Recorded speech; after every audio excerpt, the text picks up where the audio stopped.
Good morning. We want to welcome you this morning to our Drainage District Board of Directors meeting for today, May the 25th, 2016.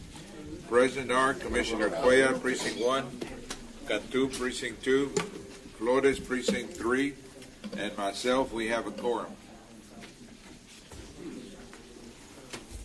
Please join us in prayer. Thank you, Judge. Let us pray. Father God, we give you thanks for another day that you've given us. Thank you for the opportunity for us to come and serve you, Lord, today. Thank you for the men that you have appointed here, the judge and the 4 commissioners, to lead this great county, Lord. Continue to provide wisdom to them, discernment as they make all the decisions that affect us all. Continue to provide that same wisdom and discernment to myself and all the leaders of the county, all the department heads and workers as well, so that may we all work as we're working for you, Lord. We pray for those that have had lost this past week, Lord. Be with their families. We lift them up to you as they grieve over that loss, Lord. I ask all this in your Son, Jesus' name. Amen. Amen. Under open forum, did anyone sign up? All right, we have one person that signed up. It's Marta Sanchez.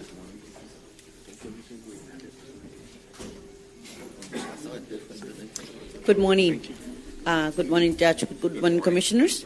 And I'm just, this morning, I just wanted to reiterate that we so very looking forward to a meeting that we're going to have with the district manager, Mr. Sassin. And so we are really wanting to establish this kind of communication so we can know what's going on, and especially the projects where we can actually cooperate and prepare the community for this project. So he had agreed that we're going to be meeting on June the 15th, and we're looking forward. We just wanted to be sure that they're ready for us. So thank you so much. Thank you, ma'am. On our consent agenda, any concerns? No, sir, not that I'm aware of. Second. Those in favor say aye. Aye. Aye. Motion carries. Thank you, Judge. For the record, we've been joined by Commissioner Palacios, Precinct 4. Item 5, discussion of Delaware County Drainage District Number 1 drainage projects, maintenance, and operations. Not much to report. We're still working on developing and updating our website as more projects become available. We have a multitude of projects ongoing right now, bond projects and other GLO projects. As was mentioned earlier, we are meeting with some of the representatives out there in the county, kind of briefing them on some of the projects that we have ongoing regarding certain areas of the county. The only thing I do have to report, this last weekend, I guess we had a heavy rain event in the western part of the county. We responded about around 11:30. The mayor from Ganjeno called us, reached out to us. So there was a concern on the outfall into the IBWC floodway. They felt maybe it was blocked, but we went and evaluated. Everything was flowing. It's just it was a heavy amount of rain, so the road was flooded for a few hours. By the time we left about 1:30 in the morning, it had already started going down. The next morning, we went back and evaluated, and it all receded. So I believe we had about 4 or 5 inches. I believe so, On, Commissioner. Yes. Alton, somewhere in there? Yes, sir. You've had the whole area, actually, from Alton South and through Ganjeno area. That was a heavy, and not only that, but it kind of set on us a little bit. So when we were driving down into Ganjeno, you could see the fields there were it looked like a lake there. So. Yeah. It was a good amount of rain. We haven't been able to establish the event, the intensity, or the rating of the event, but it's definitely not a normal event that we had this past weekend in that area. So, and that's all I have today. If I may, item 6. Number 6. Yes, sir. Requesting approval of work authorization number 3, Precinct 1, mile 13.5, and FM 1015 area drainage improvement project agreement with Urban Infrastructure Group, Inc., in the amount of $16,160. Move for approval. Second. Those in favor say aye. Aye. Aye. Motion carries. Thank you. Number 7, requesting approval to purchase 2 John Deere 310 SL backhoe loaders through the Dow County Drainage District Number 1 membership participation with my board's award vendor Doggett Machinery Services contract number 424-13 in the amount of $193,500. Move for approval. Second. Those in favor say aye. Aye. Aye. Motion carries. Item B, pursuant to the board's approval to purchase 2 John Deere 310 SL backhoe loaders, requesting to declare surplus with the purpose of trade-in 1 2003 JCB 215S backhoe loader, asset number 39861, in the amount of $6,800, and 1 2008 Terex TX 970B backhoe loader, asset number 1590, in the amount of $9,000, including the removal of said assets from the inventory upon completion of transaction. Move for approval. Second. Those in favor say aye. Aye. Aye. Motion carries. Great, thank you. Item 8, request approval of a budget amendment from the general fund in the amount of $193,500 into heavy equipment pursuant to the board's approval to purchase 2 John Deere 310 SL backhoe loaders. Move for approval. Second. Those in favor say aye. Aye. Aye. Motion carries. Thank you. Item 9, recommending bid award and approval of contract to the responsible bidder submitting the lowest and best bid meeting all requirement specifications for RFB number ACDD 1-16-020-05-11 Pit Run Caliche, subject to compliance with HB 23 and or HB 1295 when and or if applicable. Move for approval. Second. Those in favor say aye. Aye. Aye. Motion carries. Recommending bid award and approval of contract to the responsible bidder submitting the sole bid received meeting all requirement specifications for RFP number ACDD 1-16-019-05-11 flexible base material crushed caliche, subject to compliance with HB 23 and or HB 1295 when applicable. Move for approval. Second. Those in favor say aye. Aye. Aye. Motion carries. Item 11, recommending bid award and approval of contract to the responsible bidder submitting the sole bid received meeting all requirement specification RFP number ACDD 1-16-021-05-11 sand embedding material, subject to compliance with HB 23 and or HB 1295 when applicable. Move for approval. Second. Those in favor say aye. Aye. Aye. Motion carries. Item 12, requesting approval of wireless customer agreement from Verizon Wireless through the district's membership with Texas Department of Information and Resources, contract number DIR TSO 3415, as reviewed and approved as to form by legal counsel. Approval. Second. Those in favor say aye. Aye. Aye. Motion carries. Item 12B, acceptance of proposal from Verizon Wireless through DIR contract number DIR TSO 3415 for wireless voice calling service plan for 75 push-to-talk lines, including 75 free wireless devices, and total amount of $14,391 for a period of 12 months. Move for approval. Those in favor say aye. Aye. Aye. Motion carries. Thank you. Item 13, the bond project, Precinct 1 Rural Drainage Development, request approval to payment application number 3 to Texas Cordia LLC for Home Road area drainage improvements in the amount of $675. Move for approval. Second. Those in favor say aye. Aye. Aye. Motion carries. And just for the record, that's Precinct 4 Rural Drainage Development. I apologize, it is a typo on item 13. And then, if I may, we had an addendum. Under the addendum, item 1, authority to advertise and approval plan specification development project engineer Lefevre Engineering and Management Consultant for Dow County Drainage District number 1 Canyon Road and Mile 17 Area Drainage Improvement Project, RFB number ACDD 1-16-023-0615, including the re-advertising of projects in the event no bid responses are received and or rejected and project is still required. Move for approval. Second. Those in favor say aye. Aye. Aye. Motion carries. Great, thank you. I do have a couple items in executive session, please. Pursuant to 551-071 and 072, need a motion to proceed to executive session. Move for approval. Second.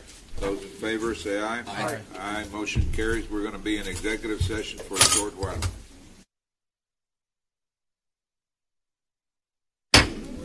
All right, we're back in open session. Mr. Zacine? Yes, sir, Judge. We'll proceed as directed on the real estate acquisition. Judge. All right. Thank you. Need a So move. Move to adjourn. Second. Those in favor say aye. Aye. Aye. Motion carries. We are now convening our regular meeting of the Hidalgo County Commissioners Court set for today, May the 25th, 2016. The entire court being present, we have a quorum. Please join us in our Pledge of Allegiance. I I pledge allegiance to the flag of the United States of America and to the republic for which it stands, one nation, under God, indivisible, with liberty and justice for all.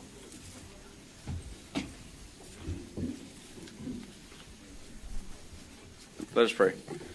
Heavenly Father, Lord, we come to you, Jesus, thanking you for another day of life that was not promised. We ask that you be with this commission, Father, Lord, and all the residents of Hidalgo County as we set forth the agenda, Father God, to do what's best for the citizens of our county and for all those around. I ask that you be with all the governing bodies around the nation, and that you continue, Father, Lord, to show us how to establish world peace. In your name I pray. Amen. Amen. Please remain standing, and I request that you join us in a moment of silence for the recent passing of my Chief of Staff, Yolanda Chapa's husband of 53 years, Mr. Ramon Chapa. Mr. Chapa passed away peacefully in his sleep on Saturday. He was 74, lived in McAllen. He was born in 1942 to Ramon and Blanca Vela Chapa in Mercedes. He was a 1961 Mercedes graduate and remained a Tiger at heart. He then attended Pan American and San Antonio College. He was retired and had worked in various housing authorities. He is survived by his loving family, a wife of 53 years, Yolanda Davila Chapa of McAllen, 3 children, Denise Chapa, Francis Chapa, Michael Chapa, 6 grandchildren, and 1 great-grandson.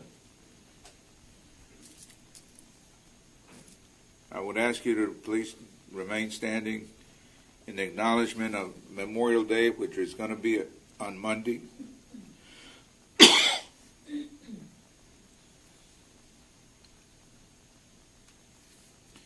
It's a day when we acknowledge and honor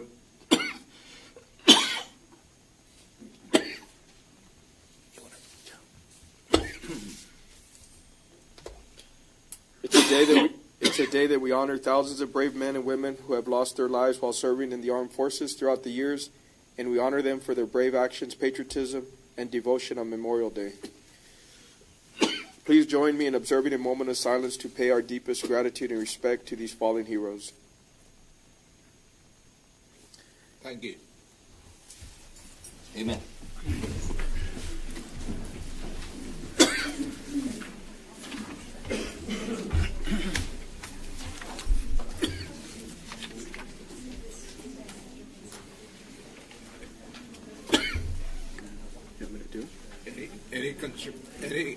I got it, Judge. Any concerns on the consent agenda? We do not have any concerns on the consent agenda. Move for approval. Need a second? Second. Those in favor say aye. Aye. Aye. Motion carries.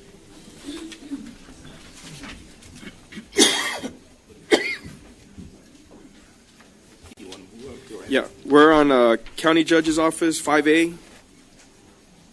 Who's going to handle that? Okay.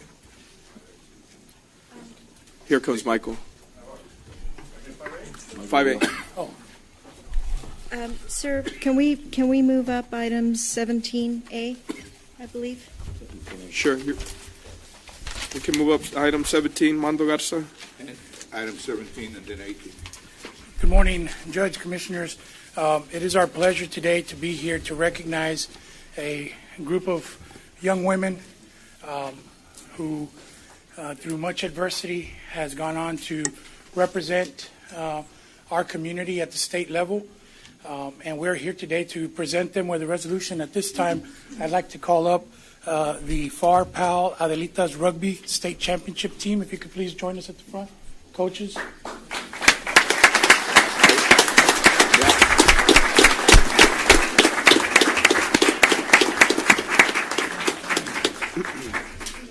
We prepared a resolution in recognition, and it reads, whereas the FAR PAL Adelitas rugby team recently celebrated the end of their season by being crowned the Division II High School Rugby State Champions. And whereas the team is comprised of 3 coaches and 11 players ages 14 to 18 years old from Buell Central High School.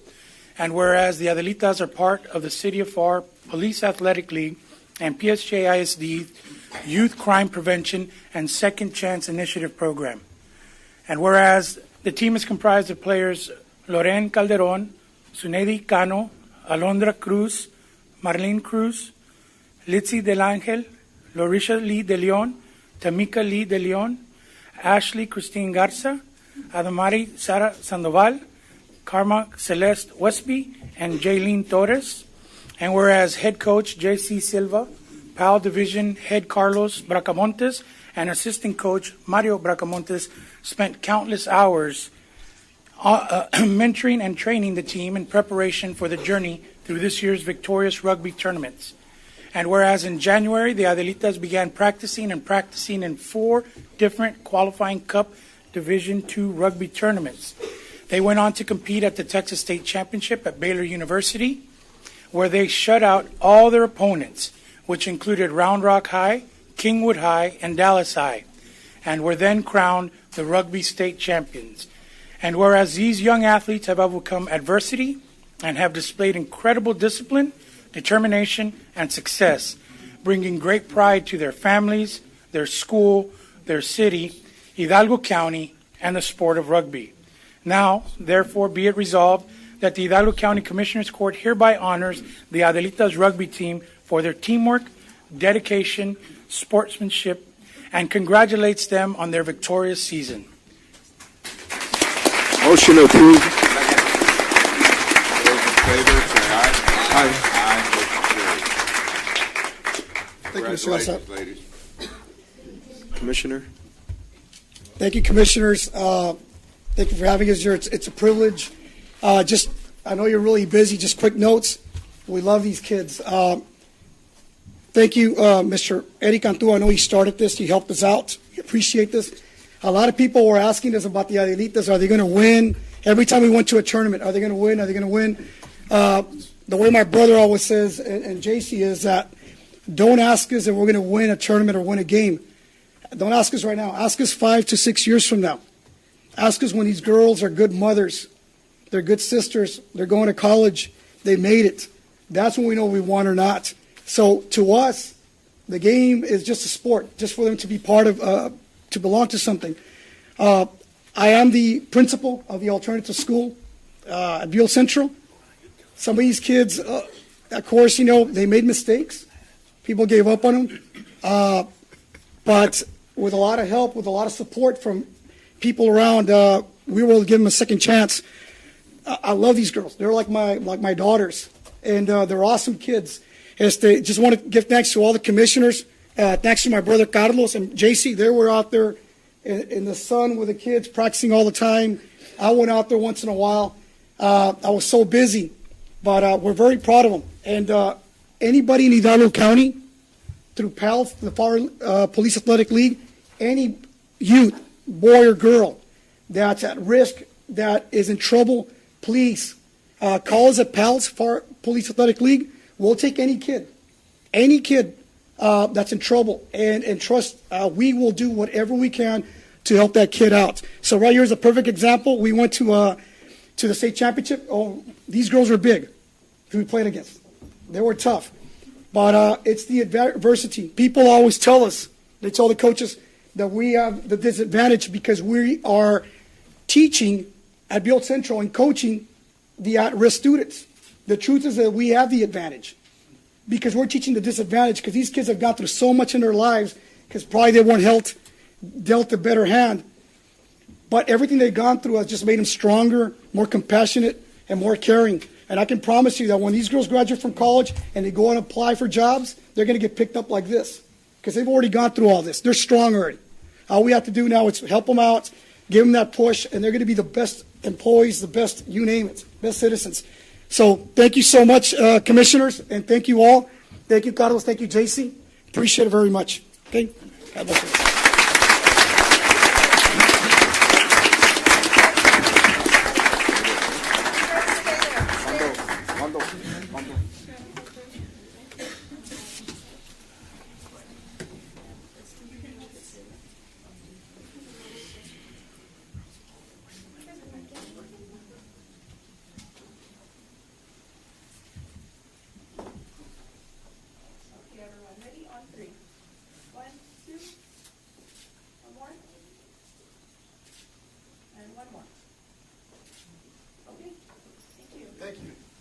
Awesome. Thank you so much. Awesome. Good job. Congratulations. Keep it up. Congratulations.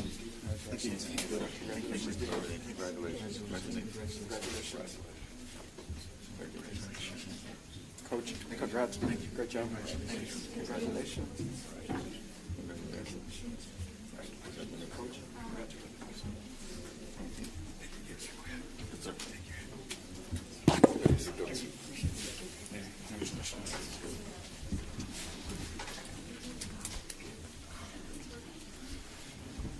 All right. We're moving on now to item number 18.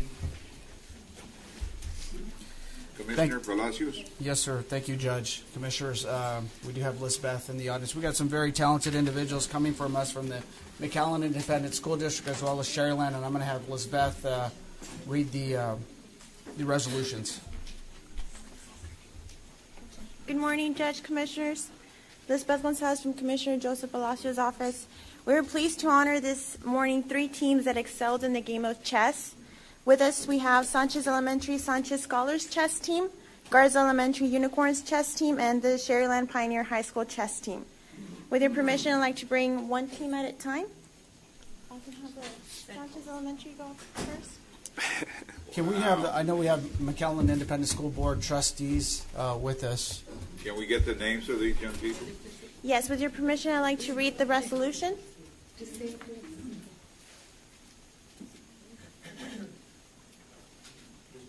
Whereas Sanchez Elementary Sanchez Scholars Chess Team reached the 2016 National Elementary K-1 Championship, and whereas the team is comprised entirely of first graders, Gael Membrila, Benjamin Canchola, Leonardo Jean-Marie, Christian Morales, and Kendra Barrera, and whereas Blanca E. Sanchez Elementary Principal Cynthia Rodriguez, District Coordinator Sandra Garza, and chess sponsor Mrs. Nora Garcia devoted much of their time and efforts into the participation of the team. Whereas these young students have portrayed an immense amount of effort and commitment to the game of chess and have successfully earned a spot at the national championship. The Sanchez Elementary chess team finished 20th in the K-1 Championship Division at the national competition. Prior to competition and nationals, they were also able to place 5th at the Texas Scholastic Chess Championship. Now, therefore, be it resolved that the Hidalgo County Commissioners Court hereby honors the Sanchez Elementary School chess team for their dedication and efforts and congratulates them on their outstanding performance. Move for approval. Second. Those in favor say aye. Aye.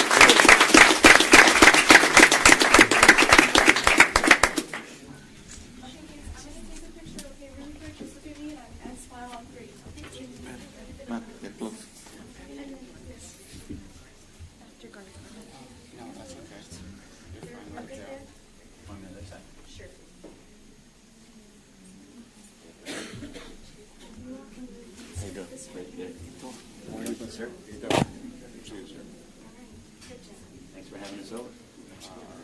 Congratulations. One, two, three. Smile. One more. One, two, three. Big smiles. Come on, kids.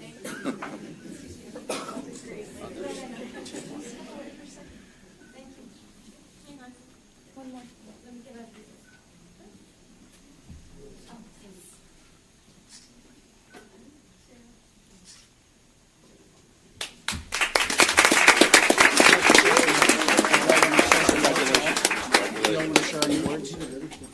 Okay.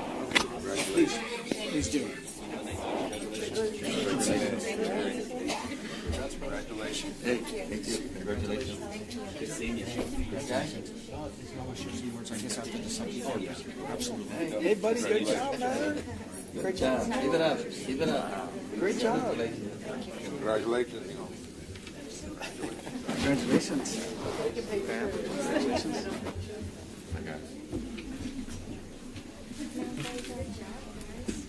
Now I would like to call Reynaldo G. Garza Elementary team.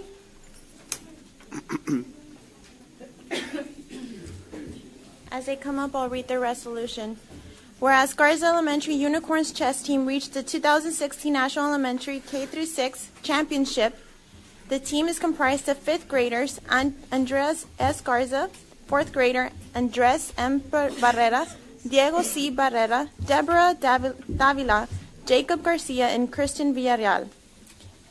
And whereas Reynaldo G. Garza Elementary Principal Dr. Cynthia Noel, District Coordinator Sandra Garza, and chess sponsor Thelma Davila spent countless hours of hard work and dedication to prepare their students for this event. These young chess players have displayed an unbelievable amount of time and dedication not only at the regional level against 40 schools, but at the state level against 15 schools as well. Garza Elementary competed in Nashville, Tennessee during the period of May 6th through the 8th. Out of nearly 70 schools that participated in the kinder through 5th under 900 divisions at nationals, Garza Elementary was able to finish in 34th place. Now, therefore, be it resolved that the Hidalgo County Commissioners Court hereby honors the Reynaldo G. Garza Elementary School chess team for their dedication and efforts and congratulates them on their outstanding performance. Move for approval. Second.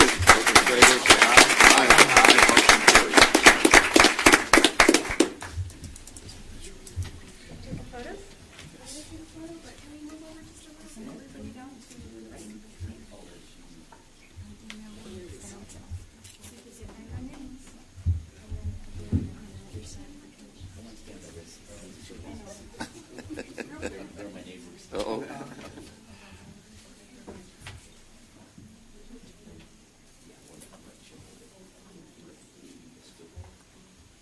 Okay, everyone, on three. Smile real big. 1, 2, 3. Smile. One more. 1, 2, 3.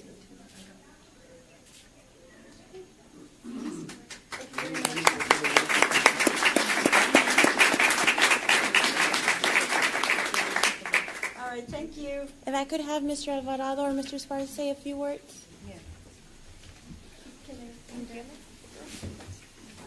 Morning, County Judge, Commissioners. Thank you again for honoring our students. This was a program, the chess program we started this year because of the vision of some of the staff at the campuses. We had 8 elementaries that participated this year out of our 22 elementaries that we have. But in speaking to some of the principals, there's already talk from the other campuses that they want to start. It's amazing to see these young ones, so small, participating. You know, I remember playing chess as a kid. I couldn't play anymore. But the thought that goes behind the game, the thinking skills, the patience, the strategy, all characteristics that these kids are learning that will serve them well in their future. Again, thank you for recognizing them. And kids, congratulations. I believe Sanchez Elementary kids placed 5th in state. Garza Elementary was 1st, and then they also went on to nationals to compete. And they mentioned how they did over there. But again, thank you very much for recognizing them, kids. Again, congratulations, parents and staff from the campuses, both campuses. Thank you for taking the time to have your kids, leaving them there, picking them up, and so forth, and working with our staff to show them and get them where they are today. Again, thank you very much.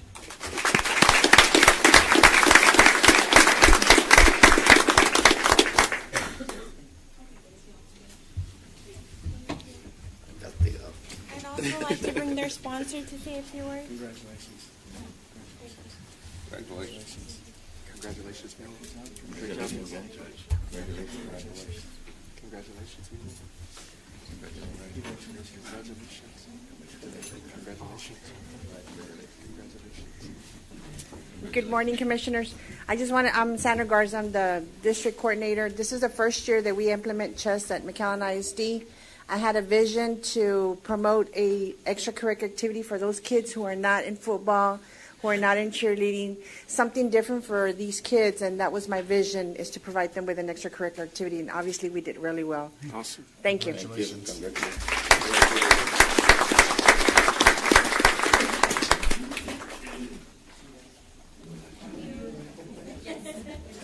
Now I'd like to bring up the Sharyland Pioneer High School team.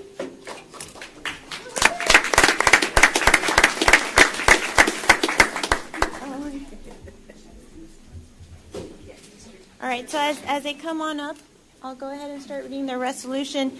Whereas Sherryland Pioneer High School Diamondbacks chess team was able to successfully attend the U.S. Chess National High School Championship in the K-12 division, and whereas the team is comprised of 12th graders, Jonas Jesus Rodriguez, 11th grader Luis Salinas, Josue Buñuelos, 10th grader Mark Jacome, and 9th graders Miguel Garcia, Daniel Garza Jr., and Joshua.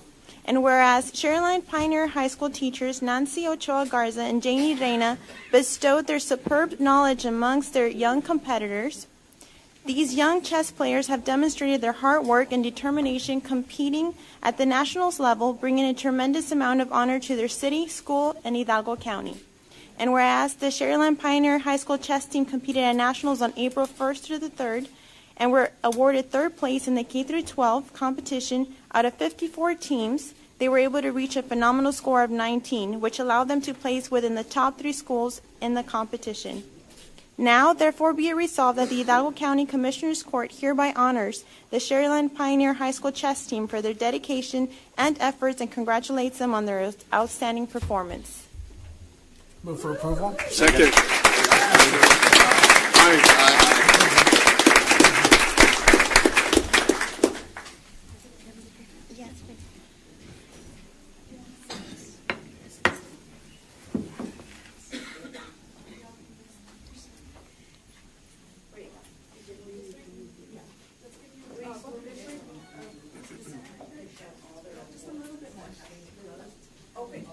Guys, open up your certificate. There you go. Thank you. Look at guys. Okay. Ready? On 30. 1, 2, 3. Smile. No more. 1, 2, 3. Don't move. Don't move. I have a proxy.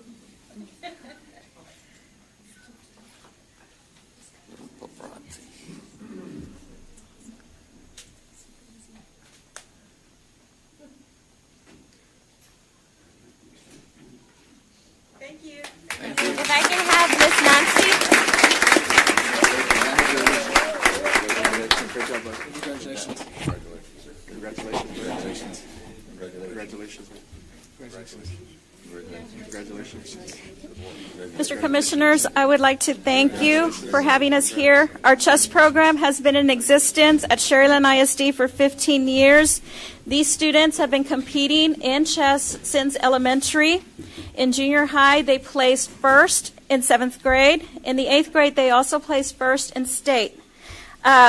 Being of a school that has been in existence for only 2 years, they have been undefeated in every invitational meet this year. They placed first at the regional meet. They placed first at the state meet. And they were able to place 3rd at the national meet. Next year, they are hoping to come back the nationals and be able to represent the Hidalgo County, the City of Mission, and Sherryland ISD with great pride. On behalf of the Sherryland School District, we want to thank you for this recognition. Thank you.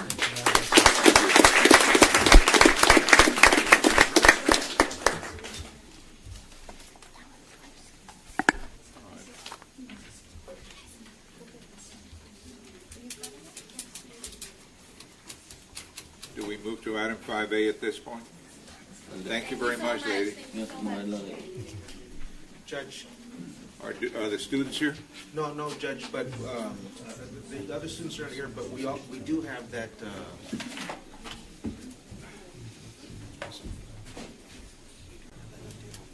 What number is it?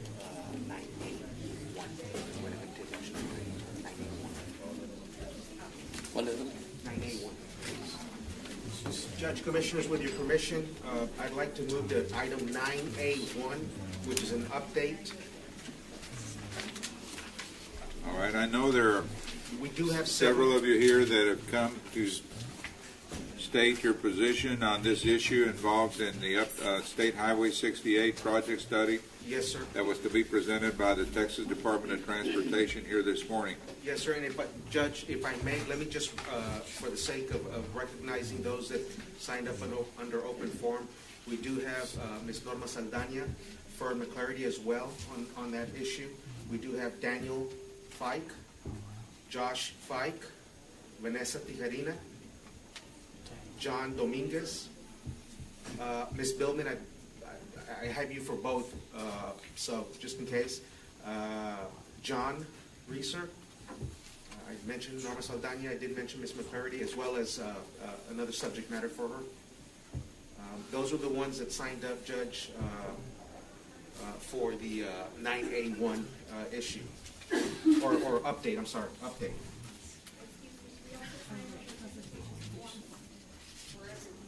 Yes, yes.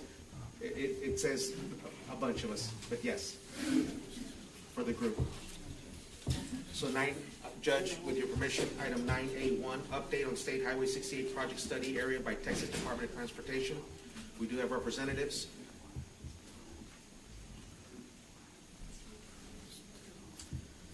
Good morning, Judge, Commissioners. My name is Homer Basan. I'm with the TxDOT FAR District. We're here today to give you an update on the status of the project, the State Highway 68 project. We had a public meeting on March 15th this year. It was a very well-attended meeting.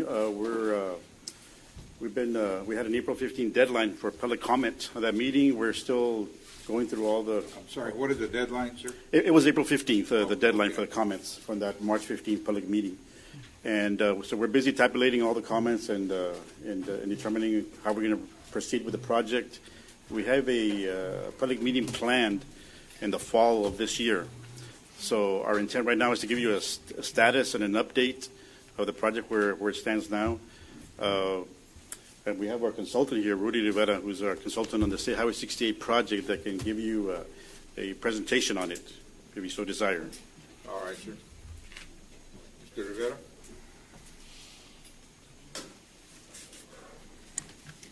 Thank you, Judge. Commissioners, let me turn this thing on.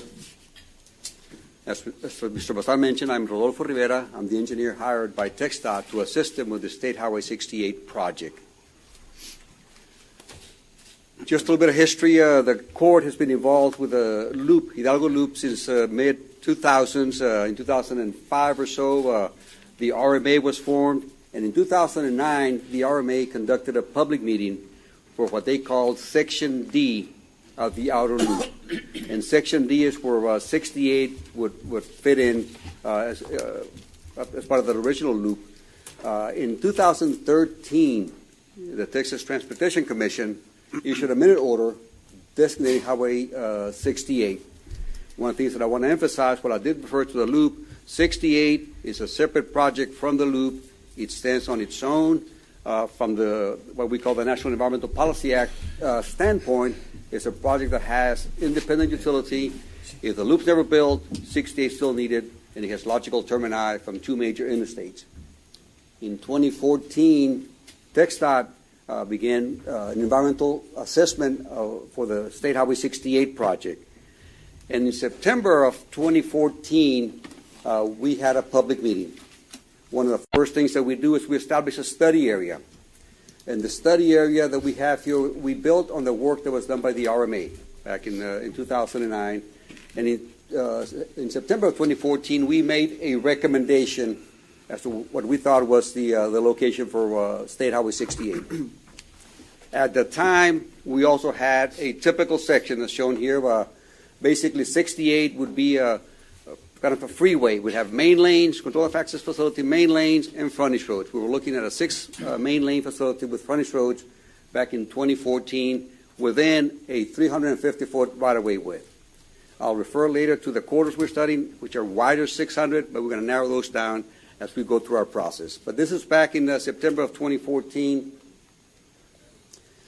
As we went through after the public meeting and as we went through our environmental studies and we looked at public input, in early 2015, TxDOT decided to continue the study as what's called an environmental impact statement. One of the things that's required with this, again, going back to this National Environmental Policy Act process, is that we establish first and foremost what's the need for the project, what's 68 supposed to be doing, and why do we need to do it. So it's called the purpose and need. And again, this statement right here was presented to the public back in March. And this is what 68 would do. 68 would help improve north-south mobility within the northeast part of the county. It will increase capacity, and it would also provide for an alternate route for emergency events. So that's what 68 is going to do, and that's, again, the starting place for the study.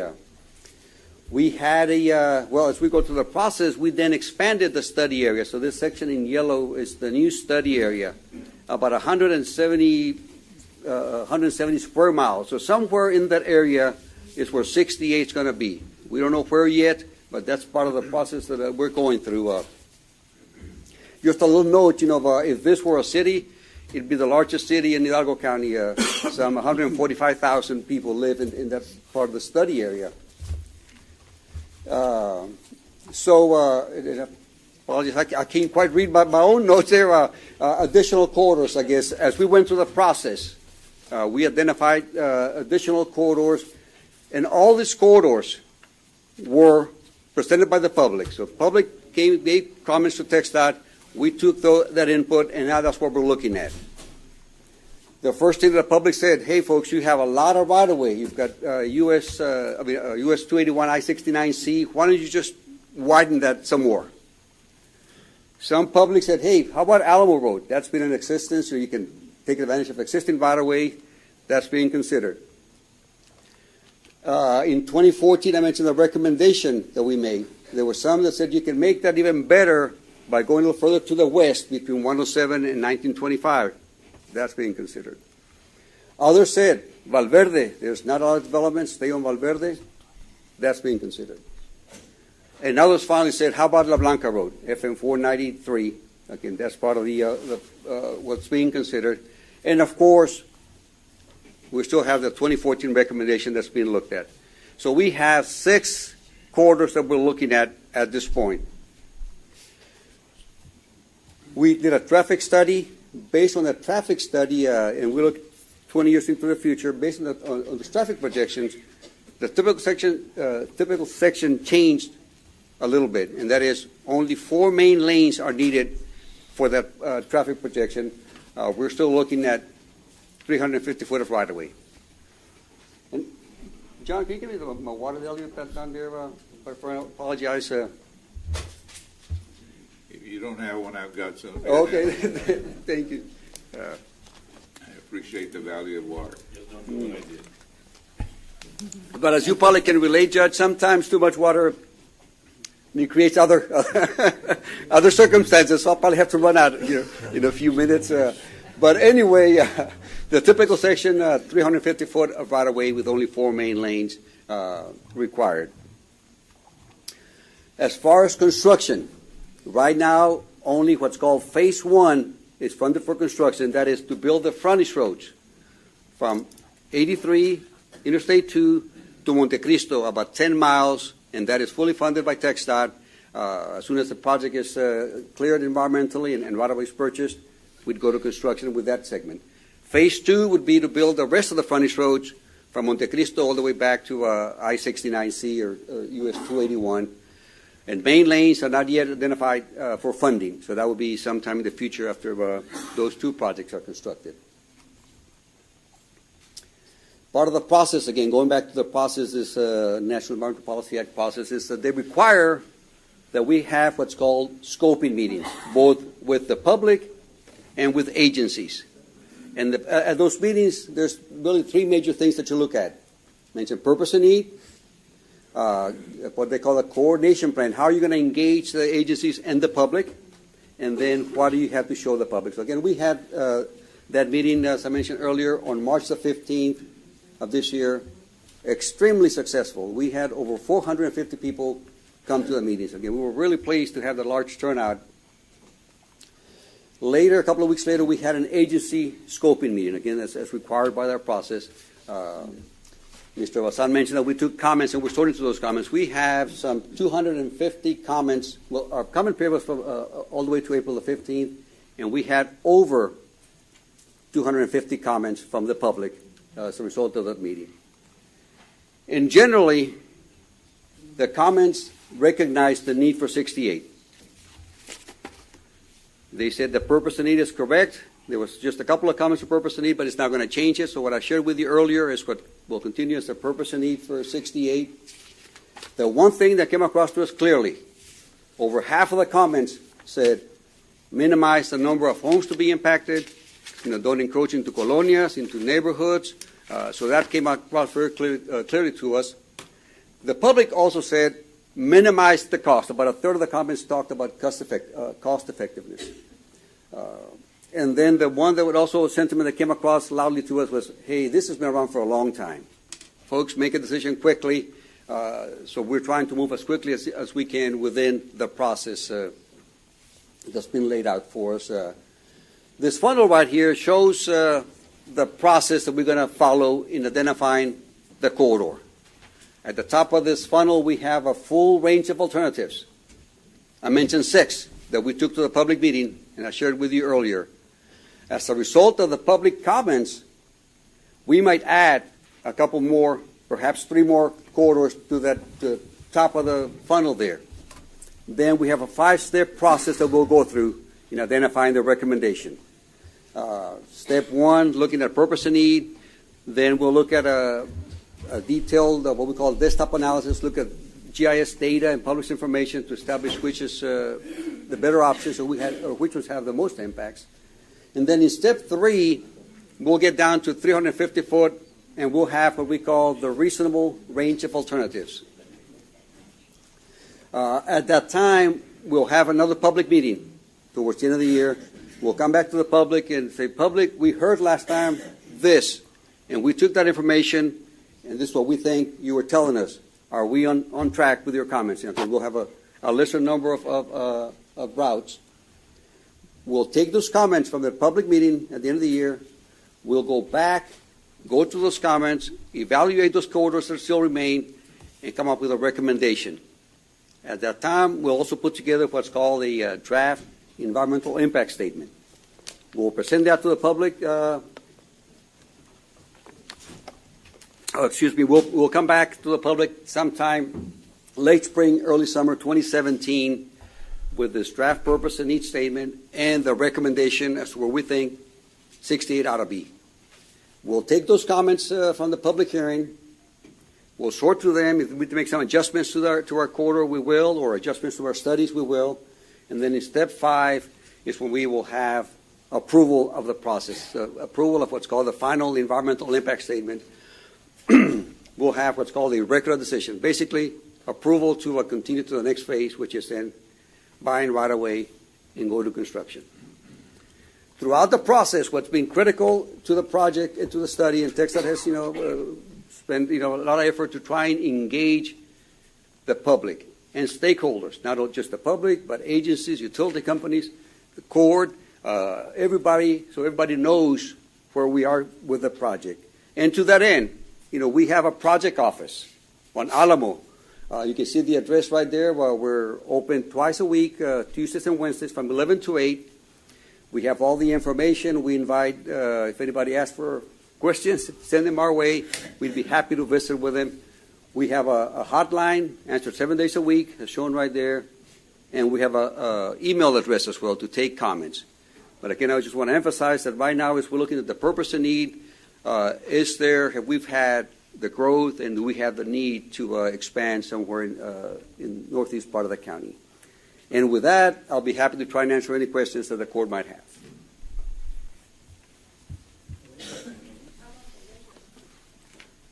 I appreciate the fact. I think we've had this discussion presented to us sometime last year, and there's no question that the need exists. I think the issue becomes the impact that it's going to have on the neighborhoods or on some of the properties. We had a list of individuals that voiced their concerns and were opposed to the route that you had designated. And I believe those same individuals are some of them, or all of them, are here this morning, and they've signed up to voice their concerns under open forum. And perhaps the thing to do, I've been trying to figure out how to best approach it, is to go and and listen to them under open forum. They're entitled to, as a group, to a maximum of 15 minutes. Any way that they want to present their presentation under the law, that you're allowed 15 minutes to do so. You can get one spokesperson or as many as you'd like, so long as it doesn't exceed 15 minutes. Total. Total, yes. Total 15 minutes. Miss, who will be the spokesperson? Ms. Saldana? Okay.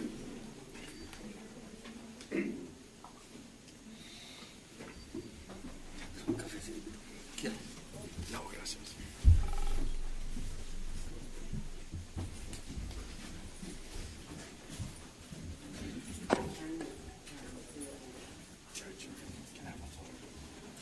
Before we get started, I want to remind everybody in the audience to please respect the speakers' time at the podium, as well as any of the presenters that will be up at the podium.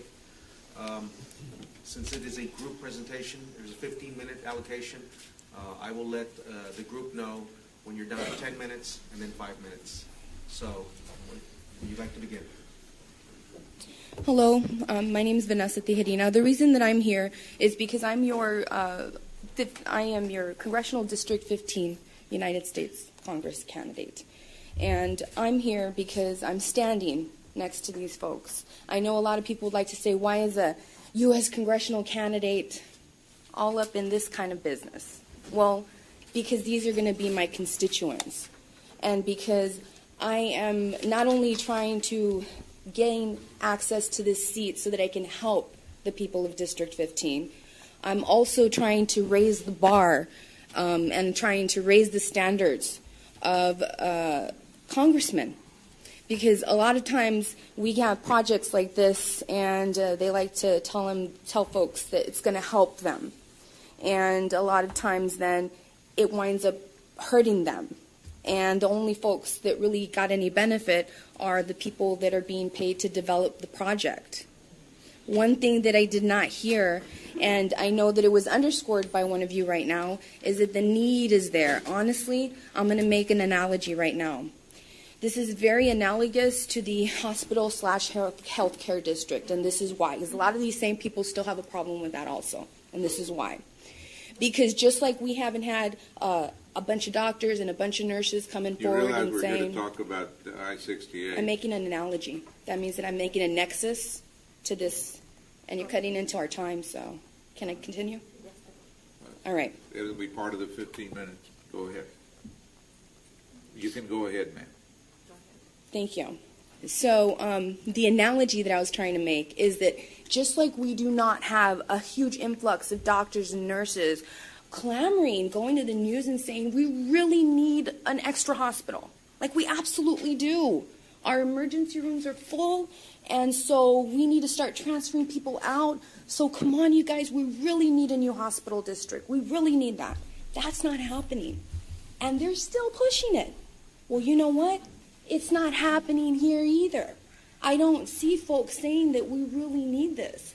Every single time that I've seen this project come forward and you all try to convince folks, or, you know, the people that are getting paid to convince folks that this is necessary, the need is not enough to outweigh the risks that are put on, that are pushed on the population. It's just not. No one even talks about the need in detail. Why are we not talking about the need in detail? Whenever that happens, it makes folks like this, it makes people like me wonder, is this project just not even necessary? Are they just doing this so that they can just profit?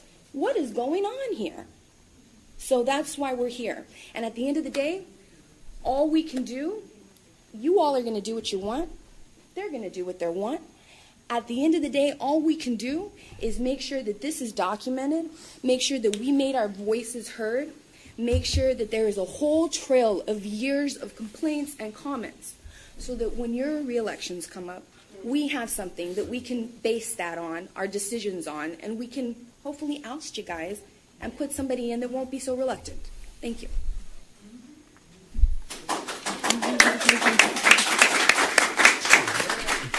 Good morning, Judge and Commissioners. I'm Norma Saldana. And I'm coming to ask you not to sign this resolution in support. As Mr. Rivera mentioned, they have not even picked they have 5 or 6 proposed lanes and they haven't picked one. One of the things that he said that in the public forum that he had 250 or above, he should have a lot more than 250. And I'd like to see copies of everyone who agreed to a toll road project going down our community that will take homes. One of the other comments that he made was that it wouldn't go through colonias or poverty-stricken. It's going through La Blanca and San Carlos. I don't know how poor you can get than that. The other thing that I want to mention, again, 80% of the Mexican privately owned plated cars will ride free on the taxpayers of Hidalgo County and Texas. 60% of the commercial trucks will also ride free on our backs. When this fails, guess what? It lands back here and we get to pay for it again. One of the other things that I want to mention is, what about our drainage system? In 2009, we were hit with Dolly, got funding. Where is the drainage system? Has it really been updated? Because we're just going to flood on our way on our way north on 69 or 68. I'm so sorry. And before we build anything, I recommend that we fix our flooding issues throughout the county, and that we make the drainage. We should have we have 10 minutes, I think. And the other thing I wanted to say is, we feel that you have a total disregard for us. Total disregard for us. And if you're talking about that there's growth, yes, there is, but it's on the west side of the county. That's where you should be putting it. And don't make a toll road project in one of the poorest communities or one of the poorest counties in the nation. I'll let the Fikes take over. Thank you.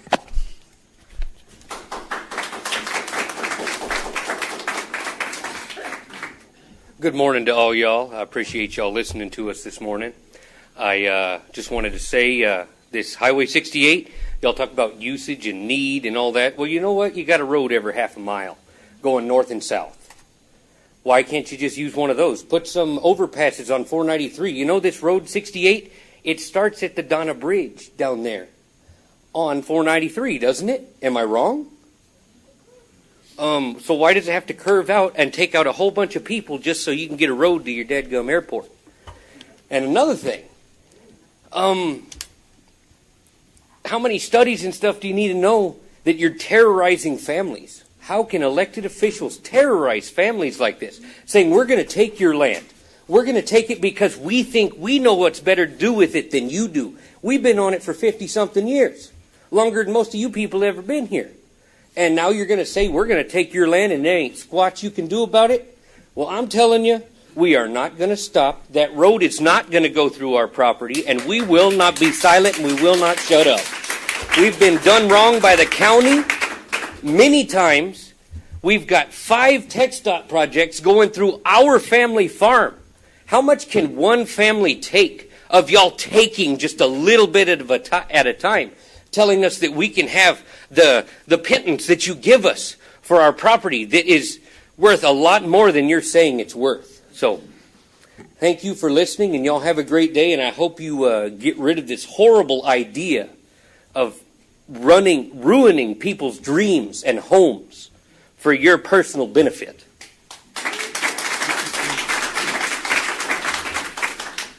I'm just a personal resident over in the area that's being affected. I'm representing maybe about 75 people who can't be here today because they're in school or they're at work or have other commitments and can't be at all these projects and different things. But I just want to express that all the people that I represent are against this because it runs right through our community. It's going to affect all of us in a very negative way. We've been trying to get clarity on this for a long time, and these guys over here can't give us clarity. The last proposal that we saw, the project runs right through our area there. We are all in agreement that this should run on an existing road so that you don't go tearing up communities and people's livelihoods and lives. And so just keep it short, but at least you guys know that how we feel about it.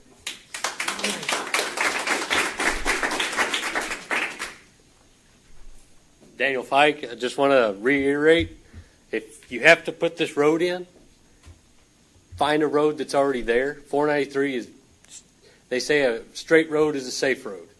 493 is straight, and it's exactly where you need to go. You've already got some right-of-way. Use that as one of your frontage roads. Move over the right amount of feet. Build your other frontage road. You never even obstruct traffic. There's lots of drainage areas, drainage issues on that road. Put a drainage plan in with the road, and you benefit everyone. There's already homes in low-lying areas in that area that are for sale. I mean, it'd be easy to get. Thank you.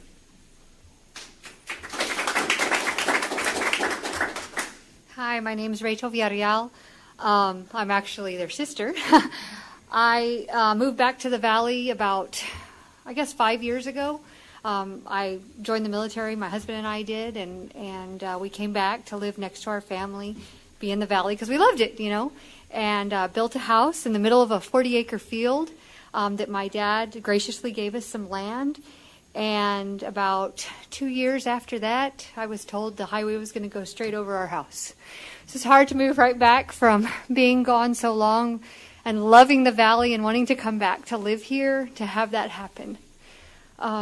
If it could go around in any way, I'm more here not only, I guess, for myself and for my children and for the farm that has been in our family for a really long time, for the community, and for my father, who had a stroke for February this year.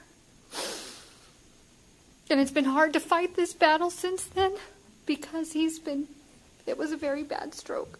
So I haven't been at a lot of the public meetings and stuff like that recently and been advocating for this or against this because of that, and my parents can't be here.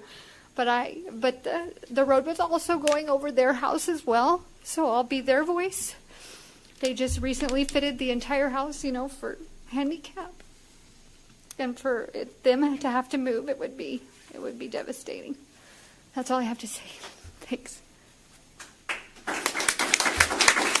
I'm back.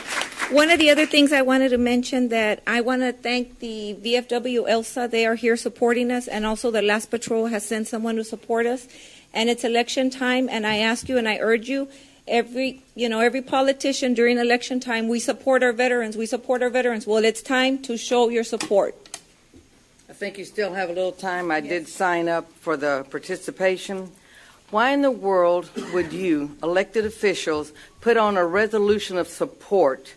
Nilly-willy, these people are going to lose their homes, their ranches. I wish the hell it would go through y'all's property. Then we'd see some squealing. We'd see some money throwing out there, getting it changed. These people don't have the money, but they're farmers, they're ranchers, and they're small homes. There's colonias. There's all kinds of homes that are going out there.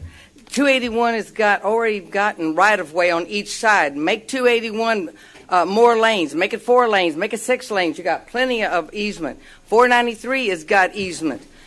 Take it. You're going from the bridge. And like I said, why don't y'all work so hard into how you're going to get the Mexican trucks and the Mexican people that are going to ride on this toll road, which yet has made any money for anyone in the state of Texas. I rode on one the other day. There's nothing.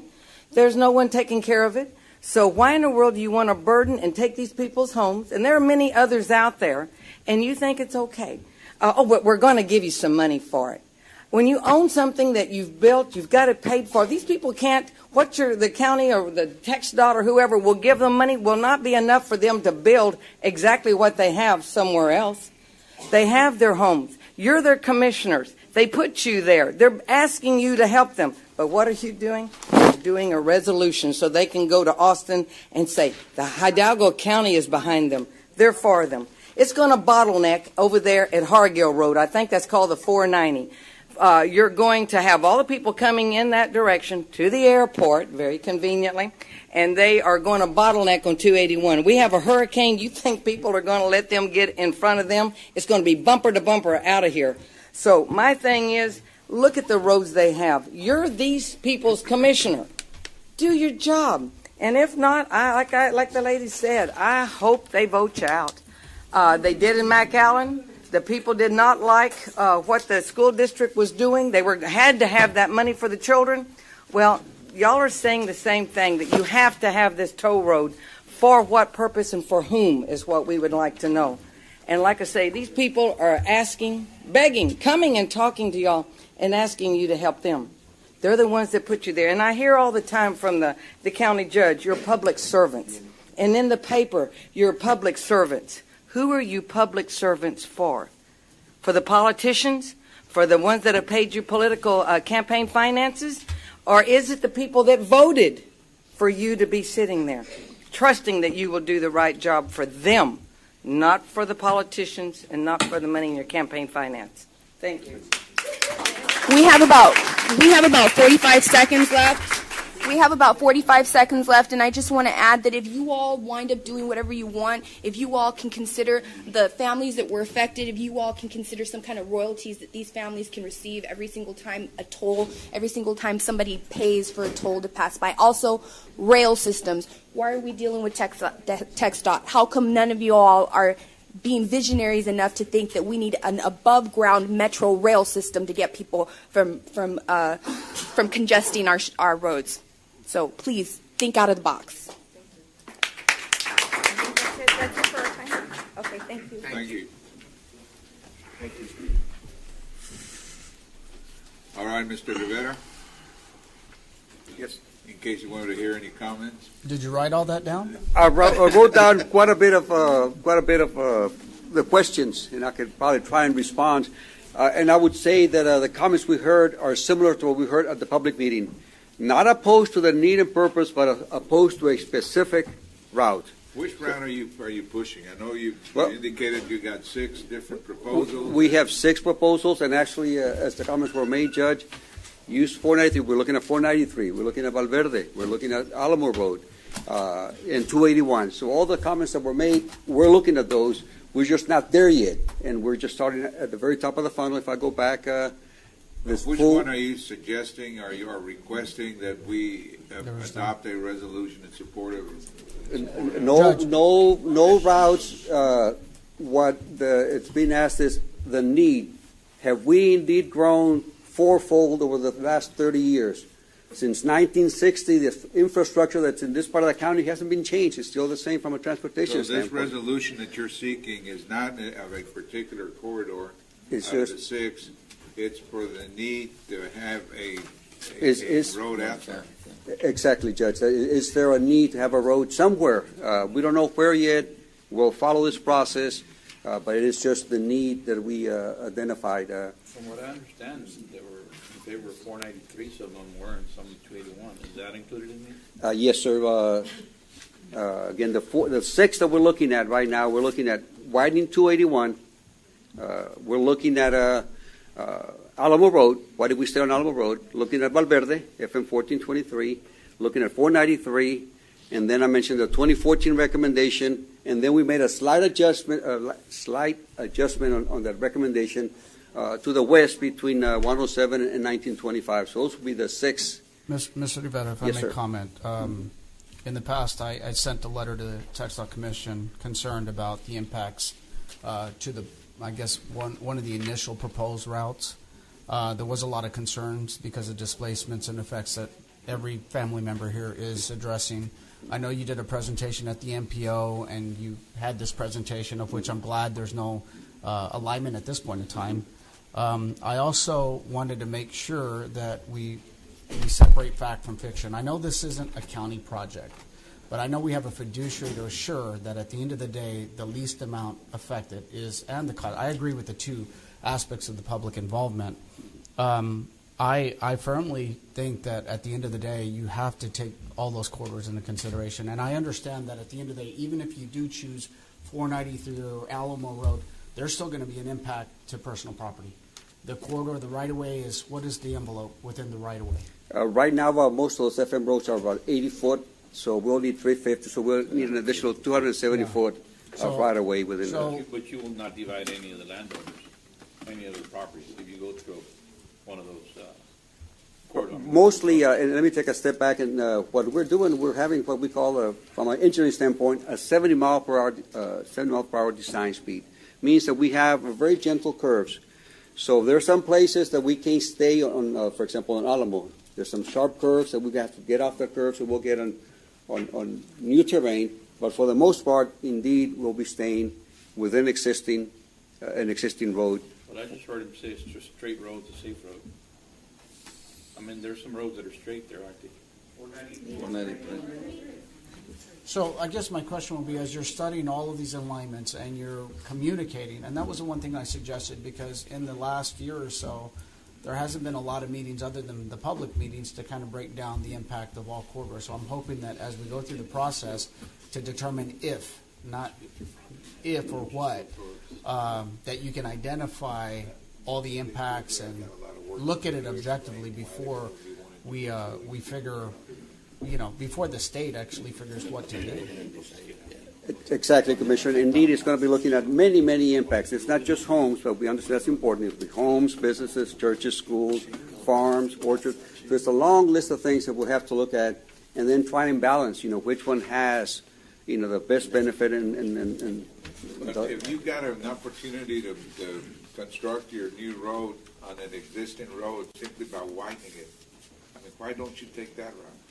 And we're going to look at that, Judge. We're looking at exactly that. We're looking at exactly that as part of our process. We haven't started yet, but we are going to go up there and tally, for example, we're going to do exactly that. But remember that most of the homes are along existing roads, so it is. Yeah, but you're not going to divide anybody's property by doing that. Yeah, correct. It would be just yes. Also, if I may add, I know there was a decision along to work with the drainage district to look at that potential alignment, whether it's 493. It is, I will concur, there is a lot of low-lying areas out there. And a big road like that is going to be a barrier to floodwaters, and it's going to impact someone. So we have to work hand in hand. So as you're going through the process, I would encourage you to be visiting with our drainage district manager to assure at the end of the day, we're doing our due diligence to assure that our areas aren't going to flood.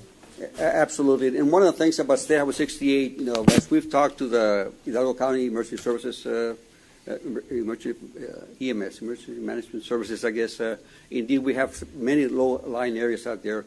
But 68 is going to be built to a higher standard, so it will not go underwater like we have right now our current road. I'm referring to the personal property from this road. Exactly, and that is part of the due diligence as an engineer that I have to look at that I don't affect upstream of floodplain. So yes, that is part of the process that we'll be looking at. Mm-hmm. Okay. So you're not requesting any support, any resolution in support of the project at this time, then? Not a specific route, no, sir. So do you have the language that you're seeking? Yes. Judge, if I may, with respect to the second action item 2 under 982, we're going to be requesting no action on that item. Oh, okay. So there is no action to be taken under item 982. And when are you going to be bringing? At any time? We're not going to be taking it up, or not just that now? Judge, right now, we're going to work with the precinct commissioner. Which one? It runs through. Right. 1 and 4. It would be 1 and 4 to further study the routes with your respective offices before any action item would be contemplated by this court. Okay. Say no. No. I think. Or the biggest landowners, I mean, that area, Probably the Fikes, I would think. The ones that are going to be impacted. Which would be out of precinct. As far as the landowners. No. I think title. It's more than just taking the land, where they want to put it will like sever our head off our business. In between 107 and Monte Cristo, they're taking out 10 businesses right there with their one route. And they say they're trying to help everybody. I feel like you're going to be able to demonstrate that the need is there, but when you got 6 routes you can take, we've got to find the least intrusive one. The ones they really, the group wants. Right. And absolutely, Judge. That, when they built those roads that are already there, somebody must have looked at that issue, and all the development that has occurred around those roads. So that's exactly it just right. sounds like the easiest one to take. I mean, it's a challenge, Judge, and it is indeed. But trying to meet with you and the public as we're doing, trying to figure out what's important to the community. and how do we minimize those impacts. At the end of the day, there will be homes displaced, businesses, there'll be quite a bit of property required to be purchased, and in that property is going to Do be you different. have a deadline or of some kind that you need to go make a presentation at TxDOT? No, sir. The deadline that we'll have is just the community here. We but have an opportunity for you to work closer with our commissioners, precinct 1 and 4, so that we can come up with a, the least intrusive solution to this. Judge, I have a comment. I guess this is the great time. I'm glad TxDOT's here, because for about a year and a half, Joseph and I have been working on trying to get the interchange improved, and we had a little bit of resistance. And finally, thank God, TxDOT is actually looking at the interchange, and that's important because obviously you need additional routes if one of your main routes is clogged. But if we're looking at improving that area, then that'll free up that'll help the current problem that we have right now. So I'm glad TxDOT's here to listen to that, because it literally took us a year and a half to get them working on that part of the project. So I just want to make sure that, Homer's here, you understand that we need that addressed. And so continue to look at that, and we're supposed to have something this month, actually. Well, I also go back to the whole thought process of the past was how do you facilitate truck traffic coming down from the border crossings, and whether or not the interchange is the viable route. In its current state, it's not, obviously. I think that's when the state and others were looking at 68. And, at the end of the day, had we had successfully addressed the interchange and, programmed where it could sustain the truck traffic, then there would be no need for 68. Maybe, yes, expanding 493, Valverde, and all these, but, we really it's very difficult, because at the end of the day, they are true. They are our bosses. We do answer to them. We have to respect their thoughts. We respect their lives. And so I know you're looking specifically at 68, but we're working with Homer and everybody to figure out, is there a better way to do this where we don't affect human life? And that is our priority. And yes, growth, and we'll never turn state money away. We've been beneficiaries in all the precincts on receiving state and federal dollars to our area, of which we've never really have. So we encourage the growth. We want to partner with TxDOT, but we want the right plan, not the plan that affects human life. And so we're going to continue working with you. Hopefully we can find some contingencies where we least affect human life and the property. And again, that's exactly the process that we're going to be following, Commissioner. And one of the things I mentioned, our project office. I can invite people. I know that most of the folks that spoke today have come to the office, so they know where we're at, and we'll have the latest information there, and we can answer questions. Anybody else has a question, send them our way. So we'd like to provide them the information. Mr. Rivera, thank you very much for your cooperation and your willingness to keep on cooperating. Thank you, Judge. Commissioners, thank you so much.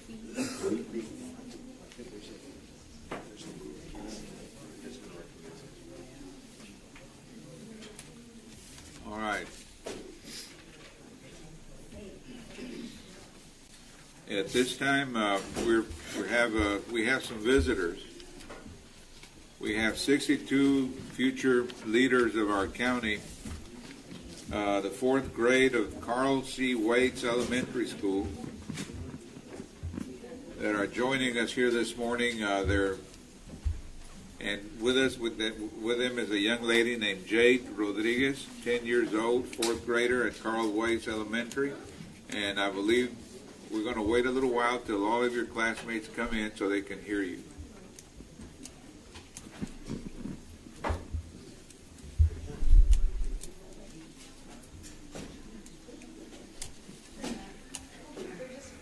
They were taking a tour of the courthouse. Good.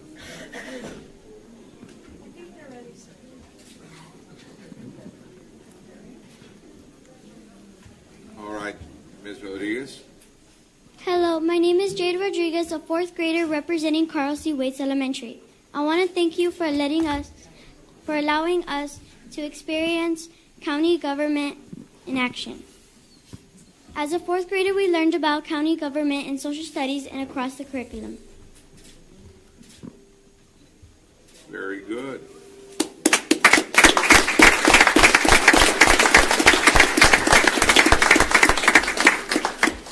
I hope that by witnessing your county government in action, you learn how things are done as far as in county government, how we represent and how the citizens of the county are being represented. Do any of you have any questions? Any of you fourth graders? Well, thank you very much, and please, this is your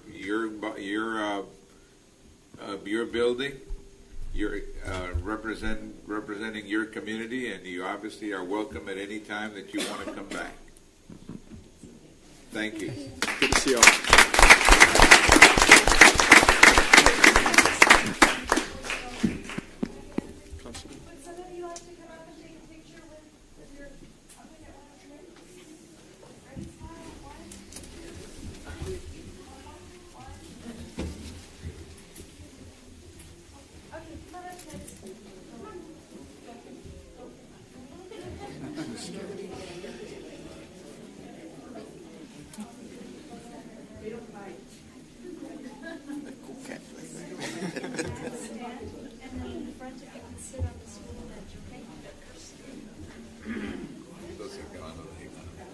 ¿Cuándo se acaba el mundo?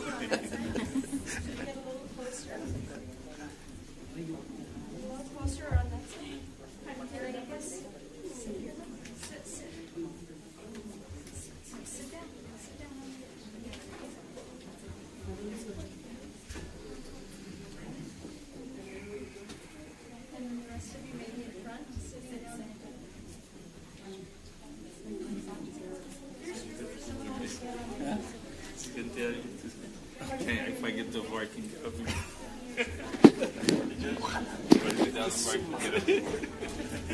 I didn't realize there was such a bad person.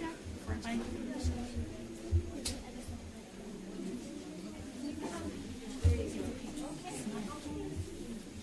right, everybody, look over here, boys and girls. On the count of three, everybody smile. I'm going to take a picture. 1,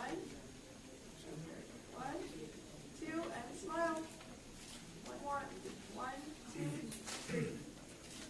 Thank you. Thank you. Thank you, guys. Thank you for visiting Hidalgo County.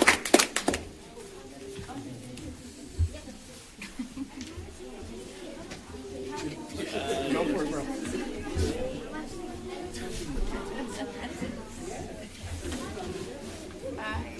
Bye-bye. They're going to come out on Thursday night.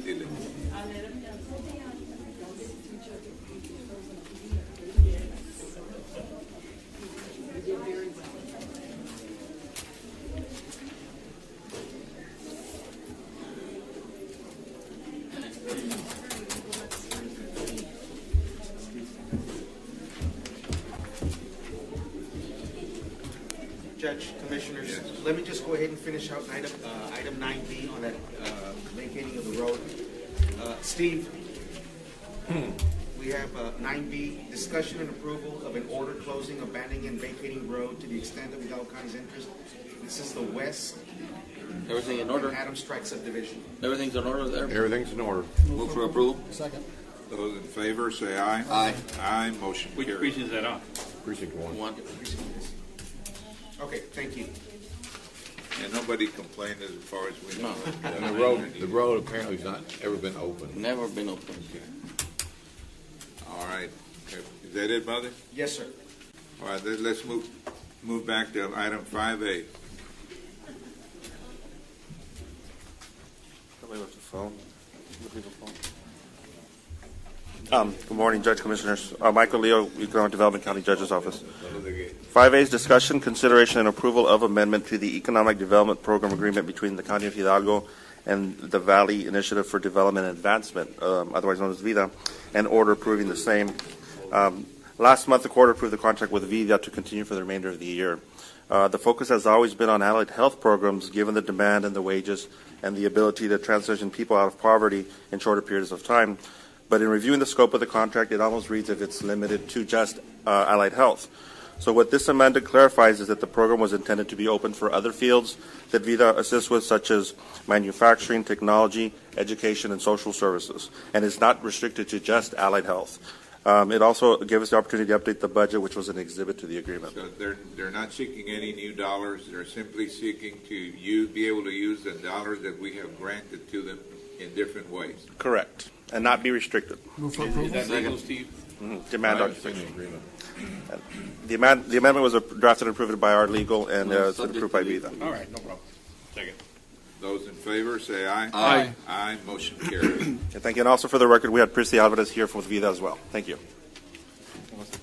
Good morning, Judge and Commissioners. I'm Priscilla Alvarez. I just wanted to say thank you again for your continued support and to let you know that our commitment is to be good stewards of your investment in human capital. Thank you. Yes, ma'am. Thank you. All right, Constable, Precinct 1. Hey. Item 6A. Good morning, Judge. Morning, Commissioners. sir. Sergeant J.B. Salceda with the Constable's Office, Precinct 1. Discussion, consideration, and approval. Discussion, consideration, approval to appoint. Get it closer. Get the mic closer.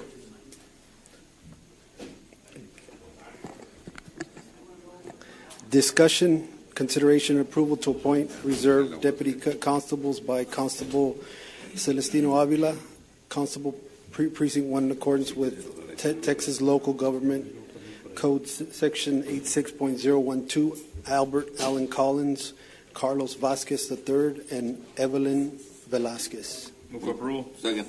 Those in favor say aye. Aye. Aye. Motion carries. Thank you. Constable, Precinct 2, 6B. Judge, Commissioners, good morning. Armando Campos for Constable Martin Cantu. Morning, sir. And item 6B, A154675, discussion, consideration, and approval to appoint Armando Garza and Silvestre Aleman as reserve deputies by Constable Martin Cantu, Constable Precinct 2, in accordance with Texas Local Government Code Section 86.012. Move for approval. Second. Thank you, gentlemen. Armando Garza, who's the Chief of Staff? Yes, sir.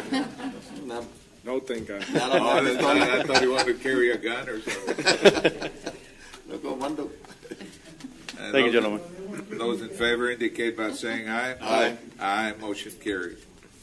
Thank you again. Item 6C, Precinct 4. Good morning, Judge, Commissioners. Constable Gaitan, Precinct 4. C, Judge, A1-54758, Constable Precinct 4. Approval to terminate the Memorandum of Understanding with the Immigration and Customs Enforcement, ICE, and Hidalgo County Constable Precinct 4. Move for approval. Second. Those in favor say aye. Aye. Aye. Motion carries. And D, Judge, Commissioners, we are requesting no action at this time. All right. Thank you, sir. Thank you. Item 7A, Tax Office.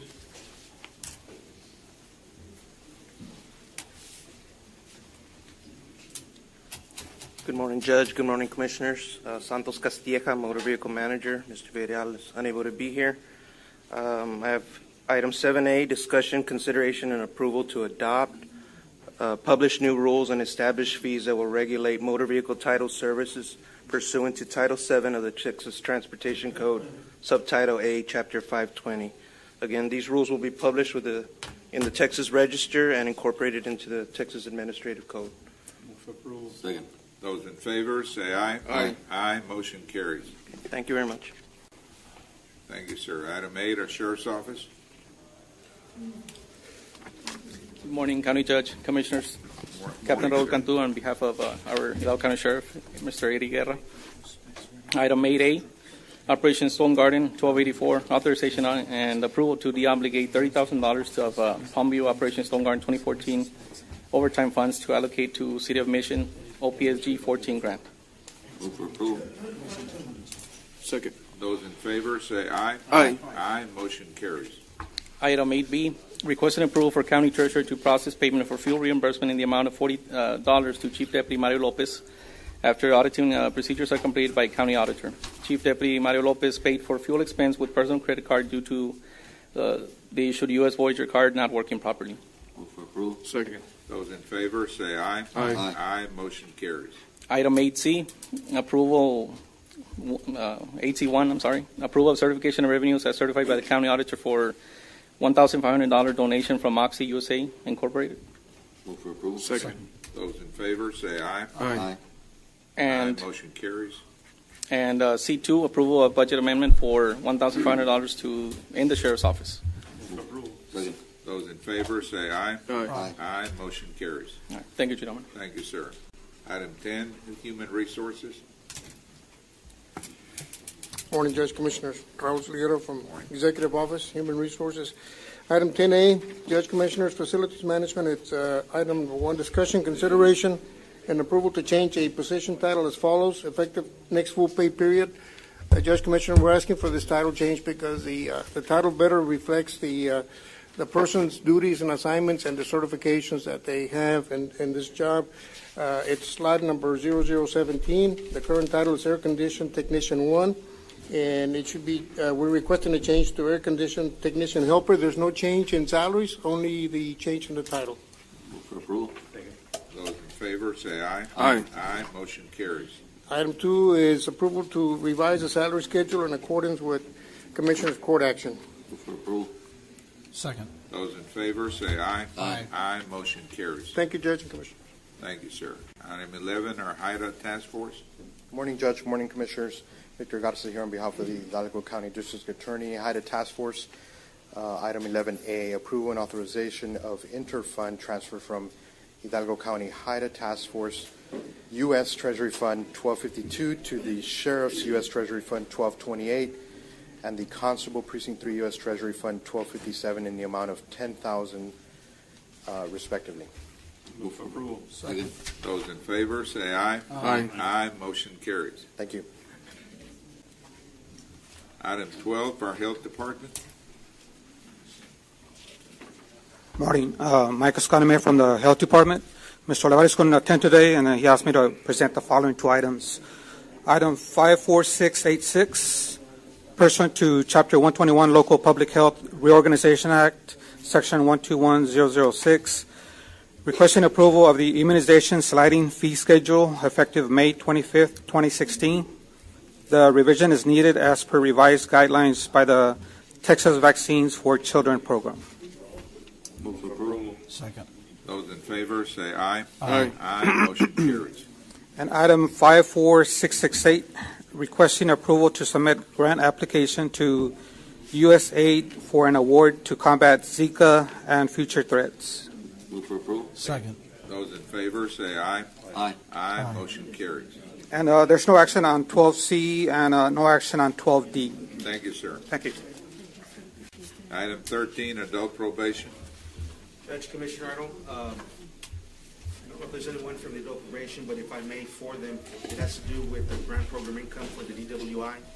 And so item 13A, the DWI grant program income, this is for December 2015. It's approval of certification of revenues as certified by our county auditor for the DWI grant program income in the amount of $2,538. Move for approval. Second. Those in favor say aye. Aye. Aye. Motion carries. Second action item would be the appropriation of the DWI program income in the amount of $2,538. Move for approval. Second. Those in favor say aye. Aye. Aye. Motion carries. The January 2016 would be the certification of the county, certification by our county auditor for the DWI grant program income in the amount of $3,129. Move for approval. Second. Those in favor say aye. Aye. Aye. Motion carries. And the appropriation of same $3,129. Move for approval. Second. Those in favor say aye. Aye. Aye. Motion carries. Steve, if I may, since it's the same appropriation, the February 2016 is the certification, $10,950, and the appropriation of the same certification, $10,950. Move for approval. Second. Those in favor say aye. Aye. Aye. Motion carries. March 2016 certification by the auditor, $3,454, and the appropriation of $3,454. Move for approval. Second. Those in favor, say aye. Aye. Aye, motion carries. And our 2016 appropriation certification, $2,717, as well as the appropriation, again, all of these were for the DWI program income, $2,717. Move for approval. Second. Those in favor, say aye. Aye. Aye, motion carries. Thank you, Judge Commissioners. Thank you, sir. Item 14, Urban County. Good morning, Judge Commissioners. I'd like to request that no action be taken on item 14A. Okay. If I may, I'd like to proceed with item B. Item B is requesting the approval of a best and final negotiated contract for professional construction management services with Lefevre Engineering and Management Consultant, LLC, in the amount of $179,665 for the management and coordination of the Delta Area Connector East Lateral, utilizing the General Land Office funding, also known as the GLOW funding, for this project. However, there is a concern that was raised by the auditor regarding the fact that this contract extends beyond the Commissioner Precinct 1's term. I would like to point out to the court that this is not a Precinct 1 project. It is a General Land Office project administered by the Urban County Program and worked on by the Drainage District. So I do not understand the meaning for this particular concern. And they did have another concern regarding possible conflict of interest. This is a contract that is entered into between Hidalgo County, the General Land Office, and the management consultant firm. So similar to my GLO projects that Exactly. were prior. Yes, Okay. it's previously selected in 2008. We have a deadline that we need to complete all the projects that provide the most drainage improvements to our residents in Hidalgo County, and we're just proceeding with this contract to ensure that we have the proper documentation for our files. We don't have enough staff. We don't have qualified staff to be out there 8 to 5 documenting daily reports, taking pictures, meeting with the staff, with the people that are working with the Drainage District and so forth. This is just a contract that Hidalgo County is executing. It has nothing to do with Commissioner Cuellar himself or his campaign. Okay. Move for approval. Second. Those in favor, say aye. Aye. Aye, motion carries. I thank you so very much. We'll get started on this as soon as we can. Thank you. Thank you, ma'am. Item 15, our Elections Office. Good morning, Judge, Commissioners. Item 15A, discussion and/or action, including but not limited to elections updates. We're going to go ahead and give you an update on yesterday's 2016 primary runoff election. Right now, Julia is passing out some packets as well. Also, Hilda Salinas, elections analyst for Hidalgo County Elections Department. I'm here on the behalf of Ms. Yvonne Ramon, who could not be here today due to finishing up with last night's election. In those packets, what you'll find is state results. We thought you might be interested also in the District 15 breakdown of the counties. So you will find also the reports all together for you to view. We have already begun to prepare for the local cities and schools runoff elections. Early voting for that election will begin on May 31st and continue through June 7th. Election day will be held on June 11th, and the cities having runoff elections are the City of Elsa, City of Hidalgo, City of La Villa as well. And pretty much everything ran really smoothly yesterday. We were posting the results by 10 p.m. on the state website. So everything went really well. Any questions or concerns? All righty. I do think we need to congratulate Ms. Ramon for the work that she and her staff have done in conducting this particular election. Thank you so much, Judge. I will let her know. You're welcome. Thank you. Thank you. All right, item 16, Planning Department. Good morning, Judge Commissioners. TJ Adelondo for the record. We have 2 items for preliminary approval with a variance request. We have Grace Meadows subdivision in Precinct 4. It's a 2-lot subdivision. In La Palmilla Apartment subdivision in Precinct 4, it's a 1-lot multifamily subdivision. We're recommending approval. Move for approval. Second.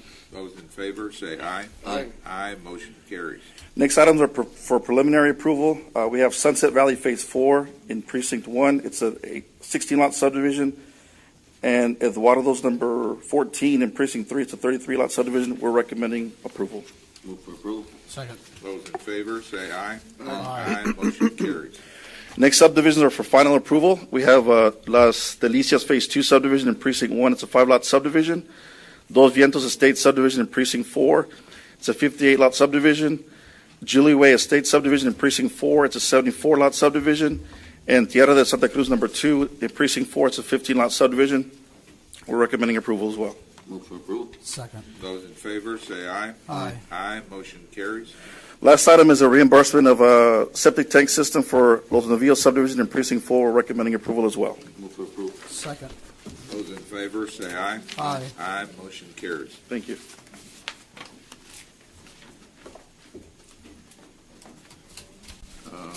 Item 19, our budget office. Morning, Judge, Commissioner Sergio Cruz, Department of Morning, Budget sir. Management. Item 19A is approval of 2016 interfund transfer from Precinct 4, Program 7 to Program 125 in the amount of $10,357.89. Move for approval. Second. Those in favor, say aye. Aye. Aye. Aye. Motion carries. Thank you. Good morning. Martha Salazar for the Purchasing Department. Item 20A. This is consideration, discussion, and applicable action and/or direction on any and all aspects of professional services required for the design and construction of a new Hidalgo County Courthouse, including but not limited to the following.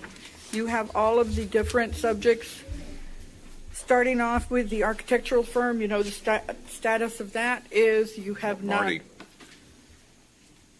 Pardon me? I know that we requested that we put these items on the agenda so that we can be on top of anything that needs to be done on the courthouse.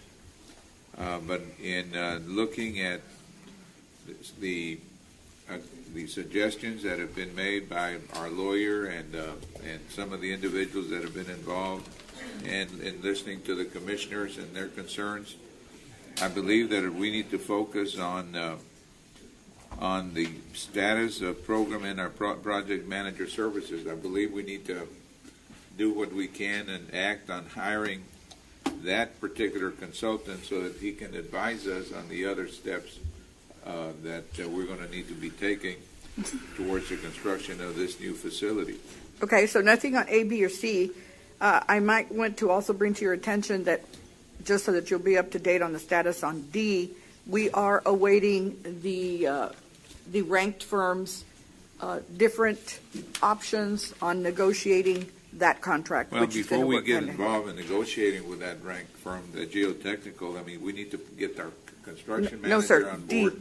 Because he's D. the one that I know we're going to be listening to as far as what needs to happen. Yeah, I know you're referring to D, It's Marty. D, not C. Yeah, Yep. I know, but I know you're referring to that. But what the judge is saying, he wants to focus on getting a program manager. No, that's Get that, correct. Because there's a lot of variables within the offsite, onsite that Exactly. we need to align. Right. So that's what I'm saying. D and E right now, I think, are at the top of the list in order. Well, right now, E. E- And then once we get a commitment from Edinburgh, then D will become D important. is ongoing anyway. Yes. Right. We're still Yes. not doing anything on it. So on the program and/or project manager services, I'll inform the court that right now what we have is you have some options. Number one, we have a construction management pool that we have. I didn't bring it with me because I just needed direction first. I can always place it on the agenda. Or if you want to go out on a program and/or project management services RFP, then I would suggest that we also rely on your chosen attorney to probably guide us in the core services credentials for the RFP, if that's the choice you want to go. You So know, I just need direction on what to put Right. on the agenda. Looking at the poll, I think that the poll is sufficient. And when you see is when you see firms, you know, huge firms like S&B, Half, Dannenbaum, I think that those are sufficient firms that could do the job. All right. And it would speed up the process. We'd be able to get somebody within what time frame? Well, if I put, if you give me direction to send out the list so that you can nominate and score then Is we that the could same have- thing as just procuring them without a pool? No. You need to nominate three, at least three Oh, I firms got from you. that pool. I got you. You can nominate them. I can send the list individually, and then we would give you a timeline to grade and score them. And then if you don't want presentations, then by the next commissioners' court meeting, and I would assume it's 2 weeks, then we could have those scores on the agenda for you to act on. I'd like to voice my concerns. I know I've discussed this with Commissioner Cantu, that our present pool, was selected without us taking into consideration the fact that we were going to be building a 7-story facility, 100. Well, hopefully it won't be that high, but 150 million structure, and I know that there are other firms out there that we should be or may be wanting to listen to about what they can bring to the table as far as construction manager related to their experience in constructing these type of buildings throughout the state or Facilities of the same type but I know I'm anxious to get it going and not waste any time. And how long a period of time would going out for an RFQ delay us? Well, we would have to get it on the agenda to advertise. The packet is what's going to be crucial here. We just need to know what the core requirements, credentials. Mike, is Mike here? If we could have our legal counsel assist Right, I us. believe he may be working on that already. Well, I know that I've reminded them about it. And if we could have it all ready to authorize the advertising by the next Commissioners Court meeting and have the packet itself ready, then the first advertisement would take place, the first Saturday after that, Wednesday, Thursday, Friday, Saturday. Let's say the 12th of June, if that's a Saturday. It would advertise the June 12th and 19th, and then two Wednesdays after that to receive. So you're talking at the end of June, receiving the statements of qualifications. And being able to vote on and select. Well, no, that's receiving them, and yet you'd have to score and grade them. The third, the following. So it'd be the second week, let's say of July, you'd be ready. Okay. And just to go back to the pool, we've been very careful in what we're doing, right? We want an architect that has courthouse experience. We want a contractor that has $100 million or more experience. But when you talk about a program manager, they're not designing and they're not building. They're making sure what is promised is getting done, that the paperwork is in order, that they're updating our timelines. It's more a timeline deal than a management of the project. Right, yes. Exactly. It's fulfilling timelines. Making sure all the principals are meeting the schedules. Maybe I just don't understand the proper role of the program manager, because I haven't seen our lawyer's information sheet on what is going to be requested. What the role is. What the role is. Well, I'll tell you, Judge, we should have had a program manager a long time ago, work along with our architects and everything. I think all the variables that we're working through right now should be, in fact, the responsibility of program manager. And I know that's why we're between a rock and a hard place right now. Coordinating all of this. We're awaiting the selection of the architect. We're the on-site civil, and had we had a program manager, we can facilitate a lot of these variables and align them perfectly. So, I mean, I want to say for the general public that the project still moves along. There's been great meetings set with off-site engineers, or great meetings on the MPO on the off-site utility stuff. There's still momentum on it, but we do need a program manager. I could do this. I could place 2 items on the next agenda, give you an idea, get the 2 options on, selecting from the pool, and then also the option to advertise, and by that time I could show you the overall duties and responsibilities of a construction manager. I mean, if you want to look at that, or I can send it in the interim, have the 2 items on, and you go from there. That'll work. That's fine. Okay, so I'll send you the information, and then from there we'll work on what ends up on the agenda on the 7th. It's going to be either 2 things or 1. And just a comment. The 2 things? Well, I work hand in hand with Mr. Payton to get us a sheet of information that tells you what do you expect from a construction and or program manager. All right. That's number one. I will send out our list of construction management pool. Review both. Can we nominate firms with this agenda item or not? I yet? don't have the pool with me. No, but if you did have it, I have it on my phone. Could you start the process, or does this agenda item not get you there? Well, I do have consideration, discussion, It's just and a or status, applicable right? action. So you can't do any? No. That's what I thought. Why don't we wait until we know what the role is going to be? And I was going to make a comment to that. We hired Payton as a specialist. Let's have him turn stuff around a lot faster. We talked about this, Judge, I think a month and a half or 2 months ago. Remember that conference call that we had, Yes. you and I, with him? I mean, we need to turn stuff over in a week. I mean, he's a specialist. Well, specialize it. Give us this information quicker. Not in a And month I have and a been half. following up. I think I've included you in. No, I'm not emails. blaming you. No. I'm he just needs telling you. to- he needs to turn I around understand. faster. That's why I've followed up. And yes, we need to give it more focus. He needs to. Right. Thank you. So let me do that. Let me get a list of duties and responsibilities ASAP for you to review. Send you the pool. You can, in the meantime, we can still have both items on the agenda to nominate. You can even send me the nominations. I can send out the pool. Let's do this. I can send out the pool.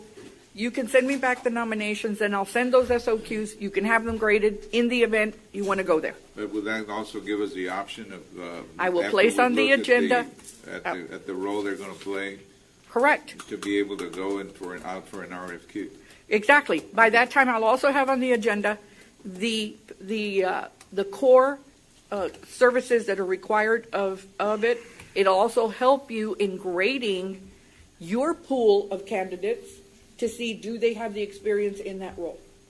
That's been defined. So that's where we go for, so nothing on A through D, and E I've been given direction, and nothing on F. Is that our correct? attorney working on assuring that we get the interlocal from City of Edinburgh on the financial commitment? Where are we on that? I have not been maybe on the.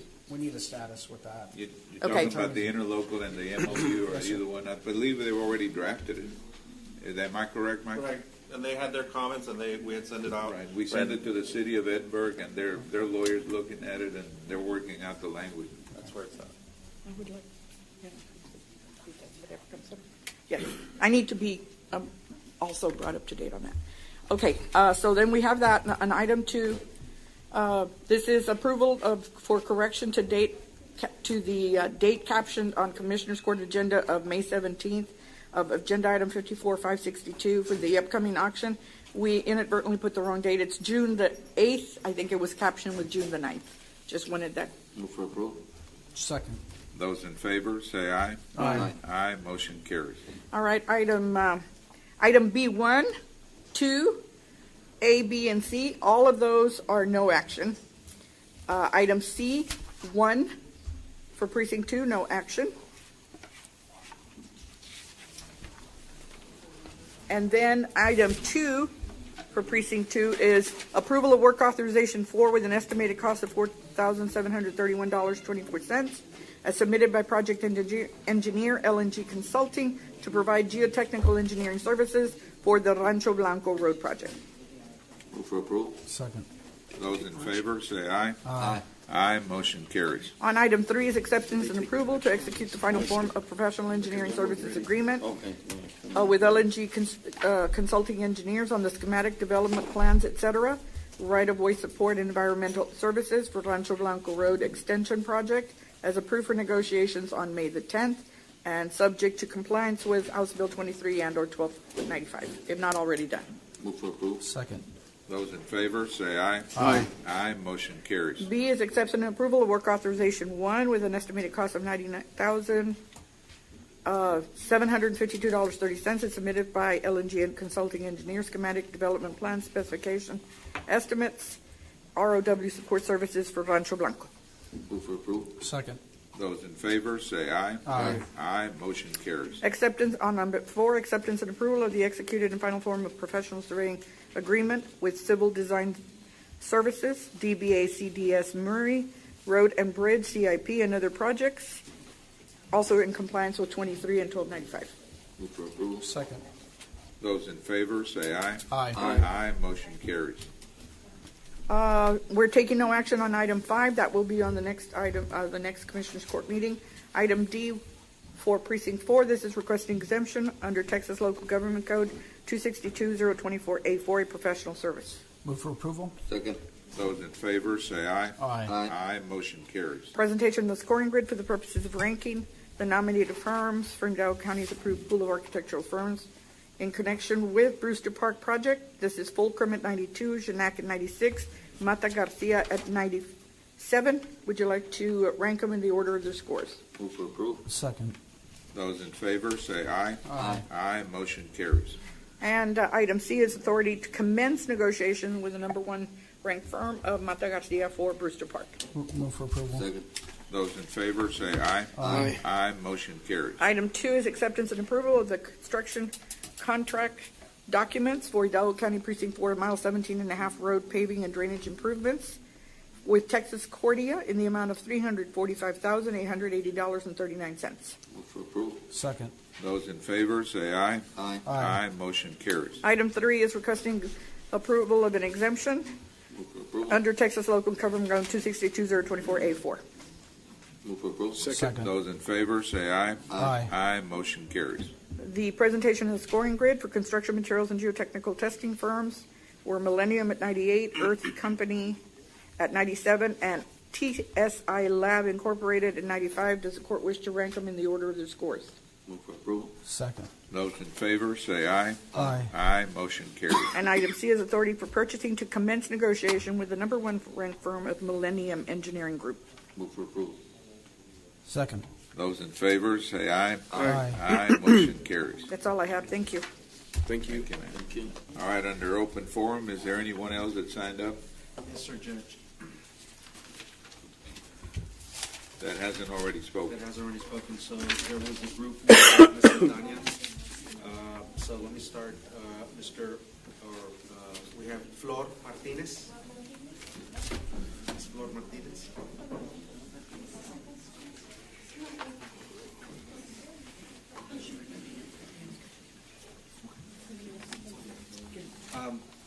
Before you start, as always, I will ask the audience to please respect the speaker's time at the podium.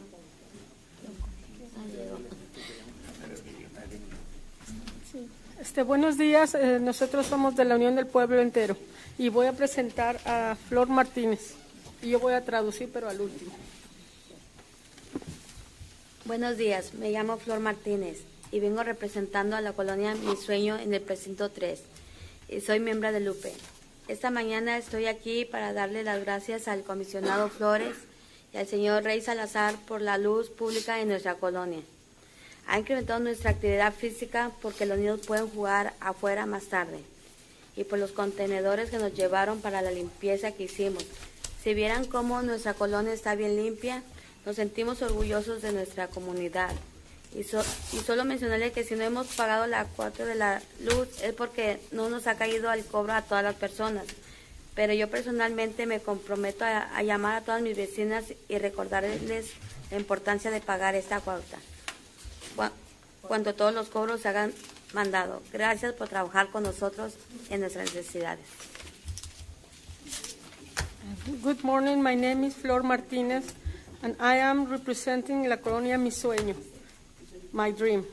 This morning I'm here to give thanks to all the commissioners, especially Mr. Flores and Mr. Rey Salazar, for the public light in our colonia.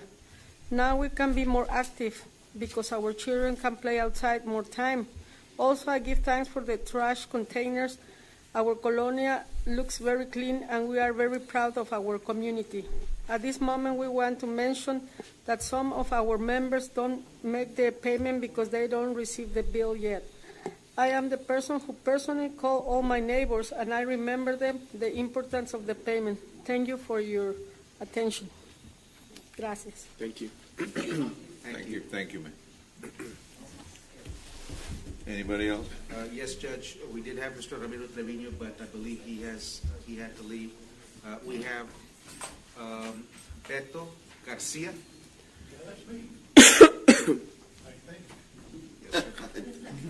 Good morning. Buenos días. Buenos días, Mr. Garcia. I'm going to let you all choose whether I speak in Spanish or English. That's up to you, sir. You're welcome to exercise your right any way you'd like. Because I'm going to step on some people's toes.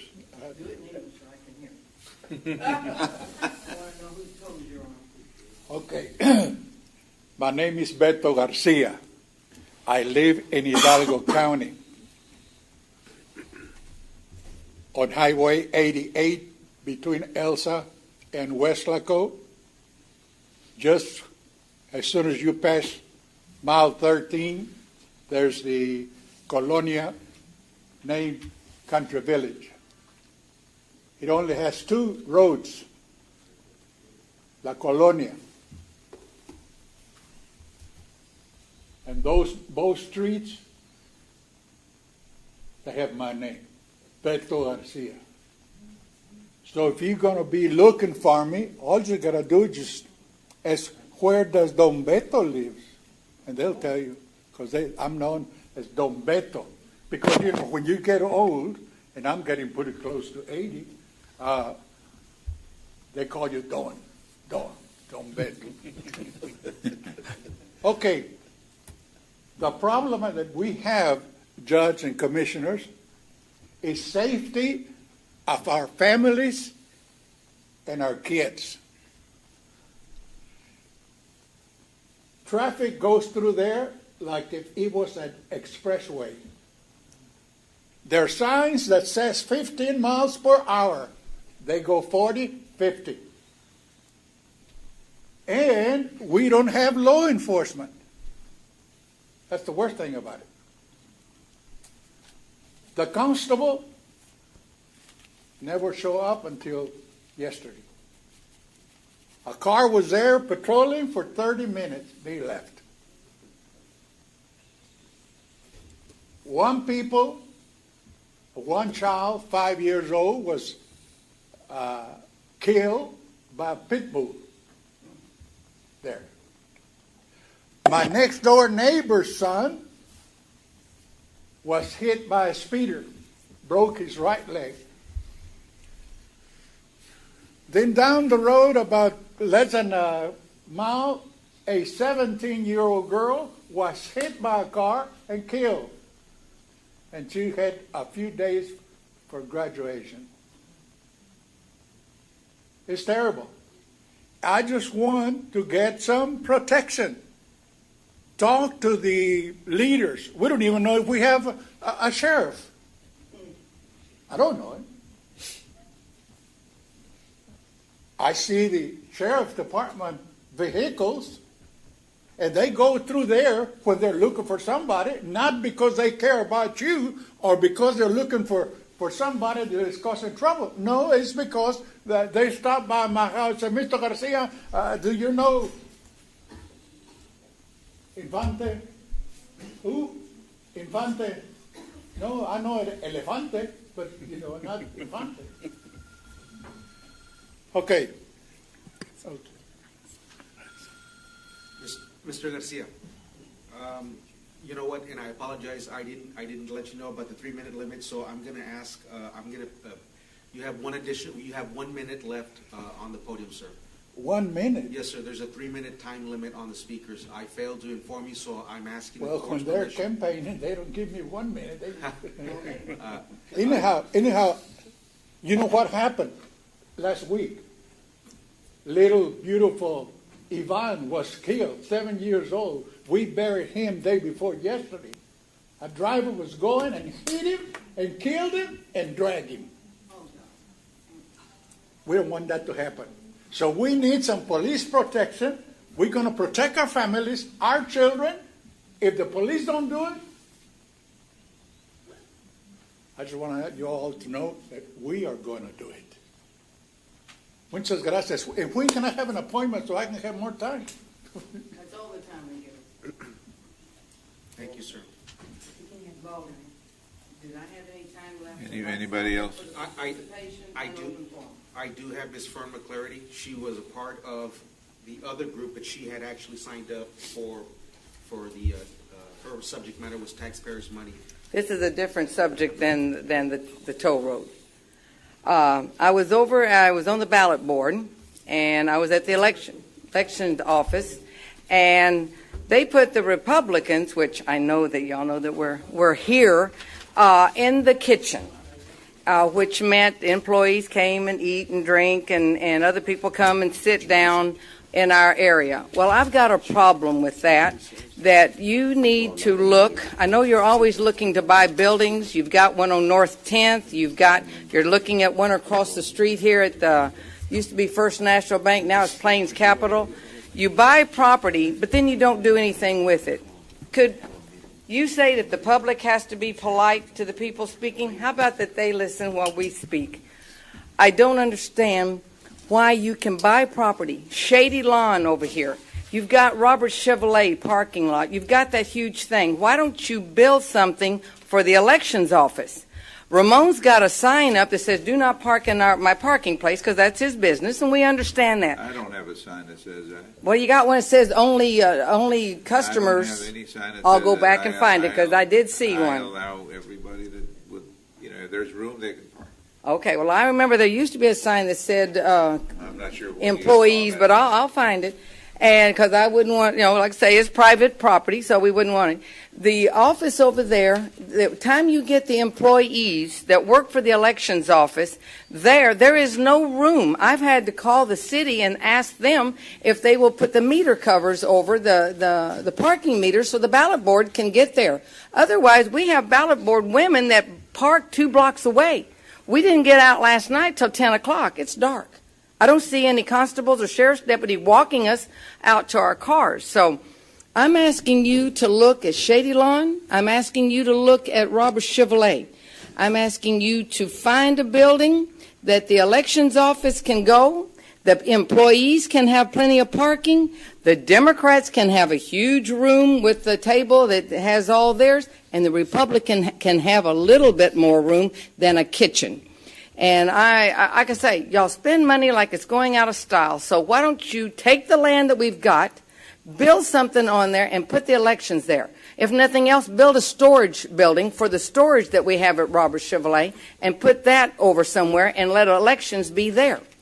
But this is, y'all, I don't know, y'all like elections because y'all get voted in from that place because the people come, drop off all the little voting gadgets that we have that has the votes on there. So they are an important part of the county. So I need you to look at and help the ballot board, help the elections. And like I say, this was horrible yesterday. And the air conditioning, there was no air conditioning that was going on in the kitchen area. And like I say, I know that Republicans don't mean much, but they do in November, they go either way. Republican, Democrat. So I'd like y'all to think about it, look and see if you can't find something for the elections office, because where you have it is too cramped up. There's no parking. Thank you. Thank you, ma'am. Judge, our last presenter. We have one last presenter. Okay. Our last presenter is Ms. Opal Billman.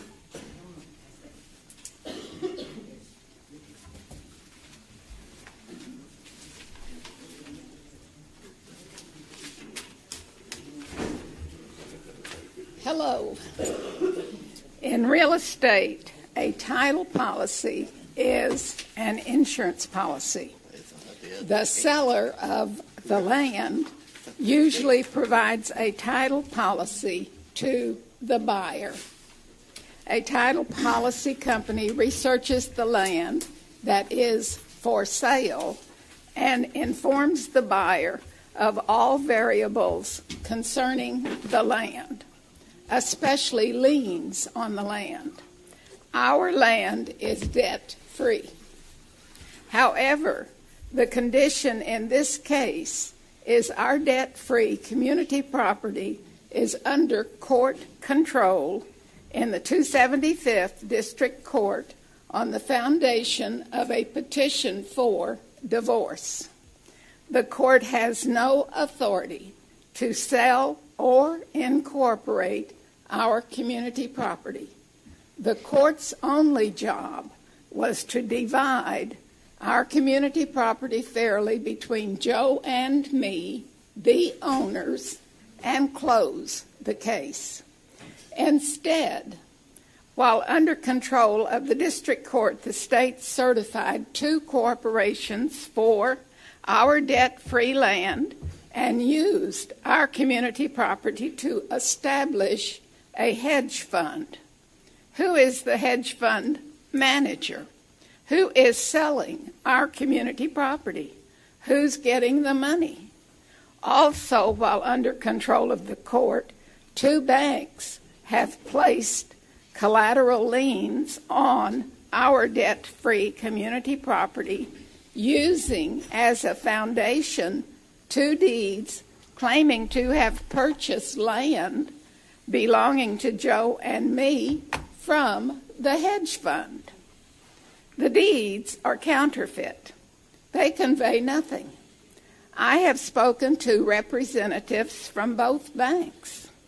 They just read me their imitation deeds. Really? The banks are passing out huge sums of money, and these deeds have the same value as a counterfeit $20 bill. No matter how many times you read them, they sell nothing. Who bought the title policy? Our son, the state corporations, the court, the city of Mission, the banks, or maybe even Hidalgo County. The only contribution the title policy makes to actions of the court is that our community property is debt-free.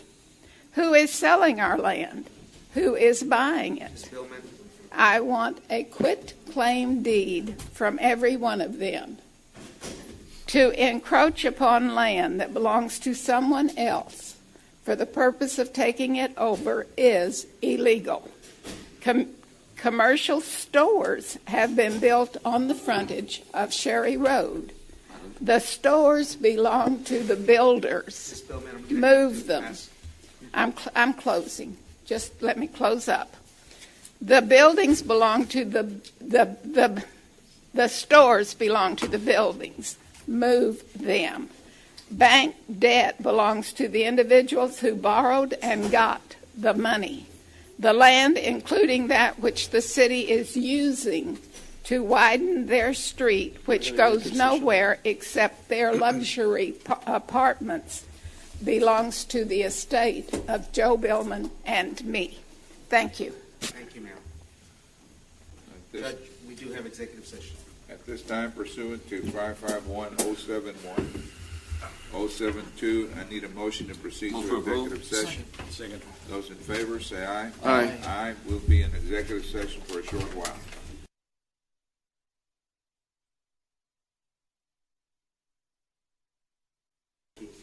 Under open session 24A, there is no action to be taken under real estate acquisition. 24B, pending potential, there is no action to be taken.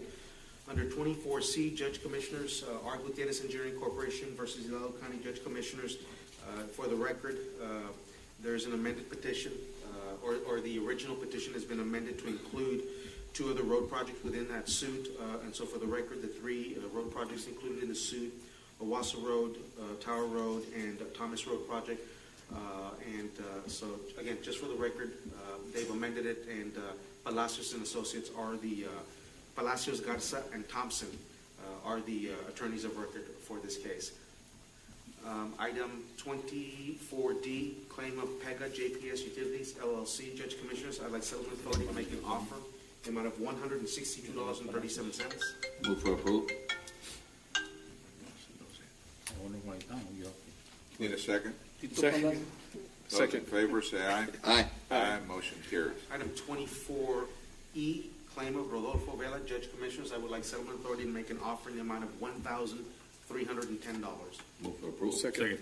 Those in favor, say aye. Aye. Aye. Motion carries. And item 24F, County of Hidalgo, Texas versus Aurelio Vaca and Guadalupe Vaca. Judge Commissioners, I would like for the court to consider and take action on and accept a negotiated settlement in this case. Move for approval.